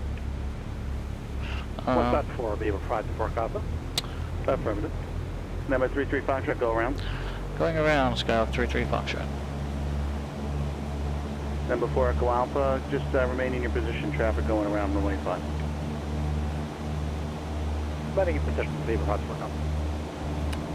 Number 33 Foxtrot, do you want to come back around for that approach again, or do you just want to enter right traffic? I determined what I needed to on that approach. We'll go ahead and take right traffic back for visual, Skyhawk 33 Fox. Number 33 Fox, enter right traffic, runway 5. Right traffic, runway 5, Skyhawk 33 Fox. Number 4 Echo Alpha, say direction of flight. The Beaver has intentions of just remaining in the pattern. Yeah, 4 Echo. Number 4 Echo Alpha, Roger. Make right traffic, runway 5, clear for takeoff. Upwind, Cessna is turning right crosswind at this time. Go for takeoff runway 5 and right traffic, Beaver 5 to Front Alpha.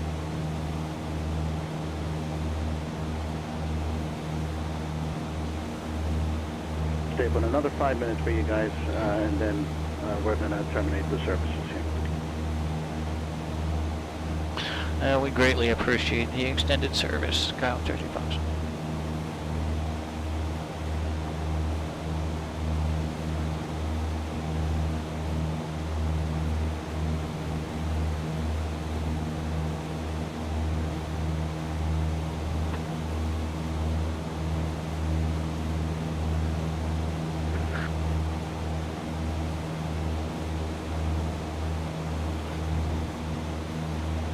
Cessna 33 Foxtrot, runway 5 to the land.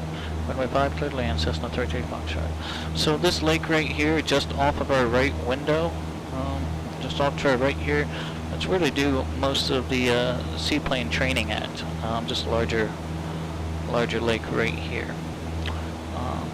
Jack Seaplane Base is stationed in the lake just to the south of the airport there. I mentioned that because a couple years ago there was some fatality accident, unfortunately. Directly over this lake there was a someone in the pattern, right traffic, and then there was a Piper float plane doing some practice work, and my understanding was that a visual conflict, you know, it's due to the low wing Piper and the high wing Cub.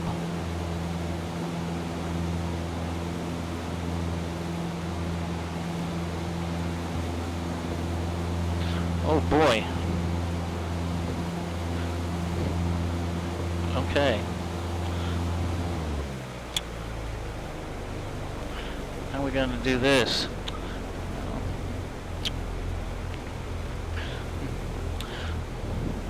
Disconnected. Disconnected. I think we disconnected from the network. Alright, our throttle was stuck. I had to do something. We were just going way too fast.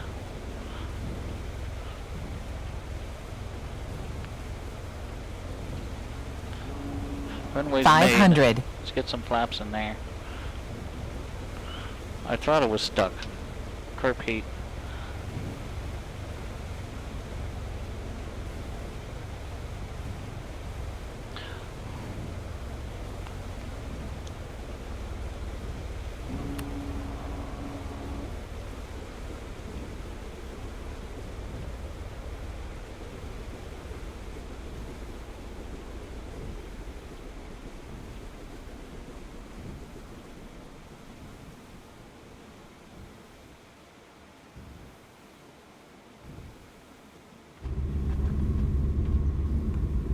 I noticed we lost network connection. Want me to monitor engine parameters while you sort out the reconnect? RPM and fuel flow were showing some fluctuations earlier.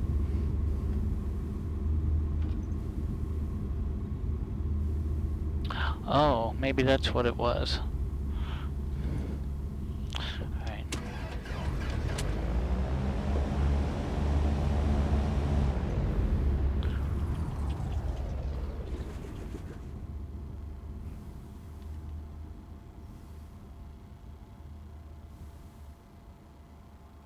Five clicks within 3 seconds will reconnect. Disconnected. Oh, maybe it didn't say reconnect.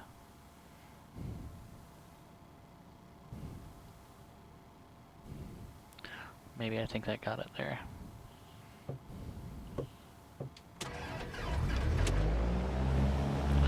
Whoa.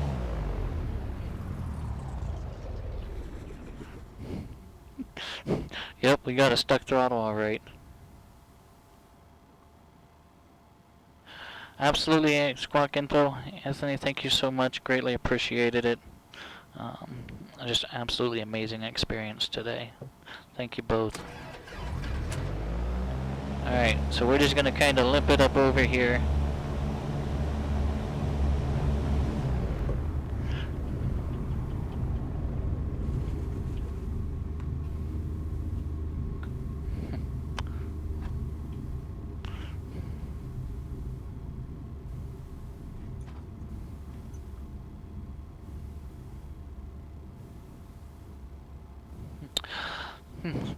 I thought that might have been you, Metner. Greatly, no problem. Greatly appreciate you coming in and hanging out for a bit today. It's great to hear you on the air.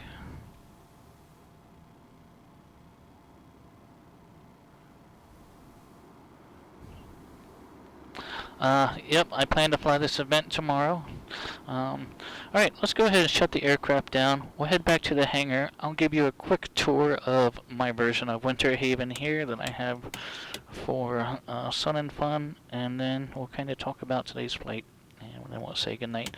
I'll see you back at the hangar here in just a moment. Thanks for sticking around.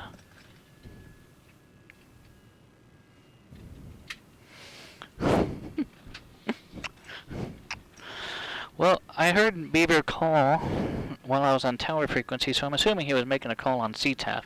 But I also heard tower, so I'm assuming that tower was also able to broadcast on the CTAF frequency. Alright, I'll see you guys back at the hangar in just a minute.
Alright, what an amazing first day of Sim and Fun on the PilotEdge network. A lot of things happened today.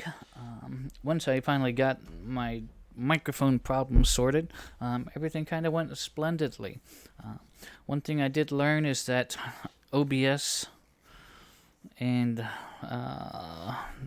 PilotEdge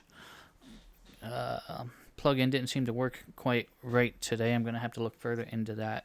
But OBS was utilizing my microphone completely and not letting PilotEdge use it. So once we got that figured out, everything else went pretty good. So real quick, since we're on the ground here at Winter Haven, I'll just take a minute and kind of show you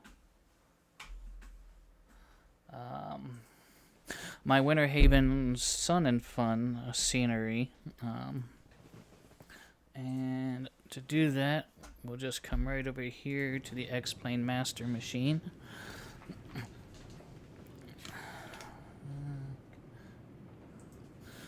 Alright, so we're at the North Ramp currently. Winter Haven is one of many airports around the world that have a compass rose placed by the 99s, which is an all-female international women's aviation organization. So I think that turned out well. We have a brand new terminal with parking out here on the north side of the airport. Typical Sun and Fun type parking that you might see, tents and planes of various types and sizes. Accurate runway surface types based on new construction.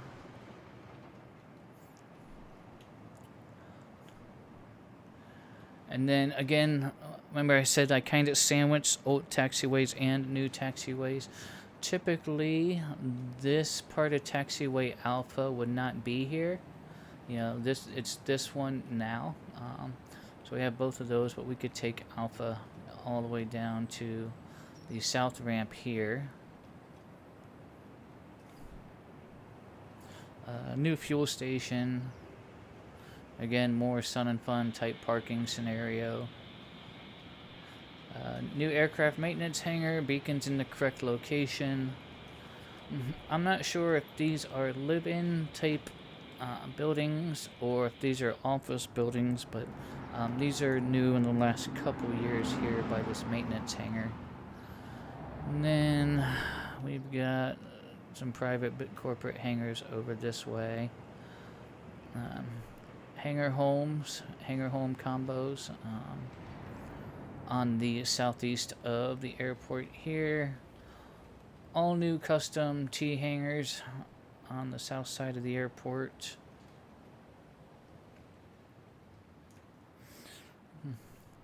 And we'll move right along.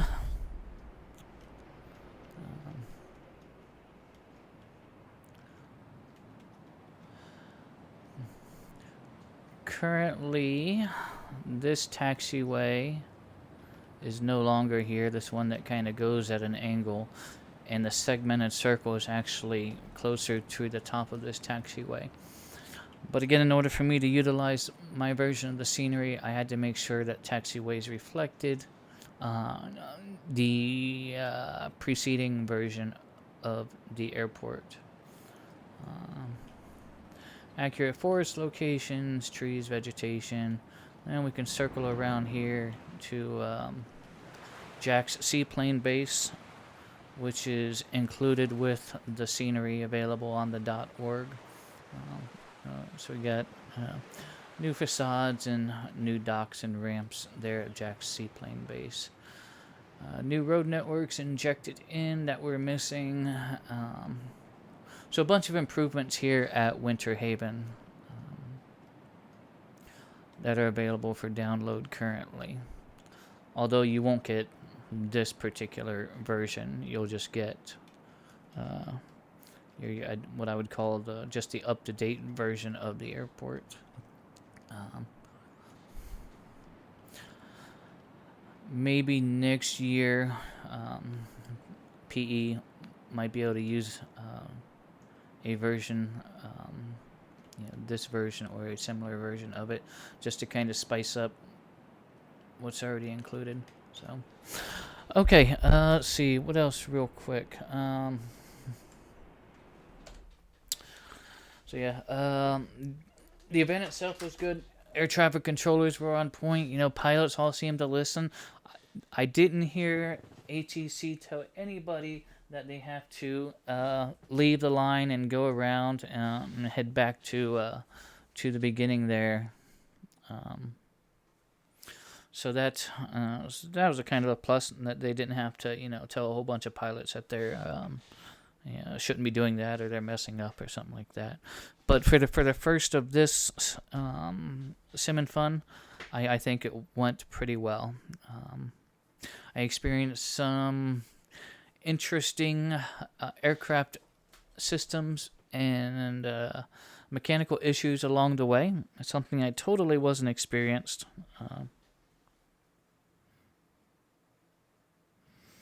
Okay, only one person got resequenced. I still think that's really, really good. I still think that that's really good for the first day. And I think that the event went exceptionally well. I really enjoyed the failure scenarios that I wasn't expecting, mostly because I wasn't expecting them. I could tell that something was wrong. I just didn't know why it was wrong, because I didn't think that I exceeded any of the aircraft limitations to have caused the failures, especially the flaps failure. But yeah, I guess that the electrical motor could go bad, not just overspeeding the flaps. So, Anthony, thank you so much for coming in and hanging out for a bit today, and for your participation. Yeah, all in all, just a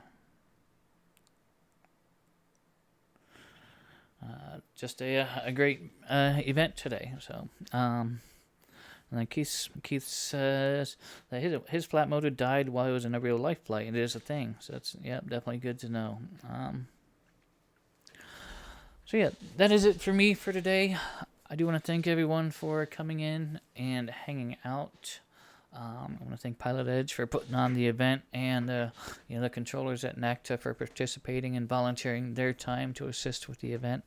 So thank you very much for doing that. And then, of course, I do have to acknowledge all the scenery creators and the people that actually put the stuff together to do that. So okay, well, we will see you all tomorrow. We're not going to go over the NOTAM again. We took care of that, today. So yeah, until then, I do hope you all take care and stay safe. Take care of each other. That is very important.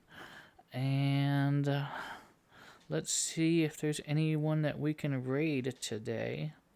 See who might be doing what.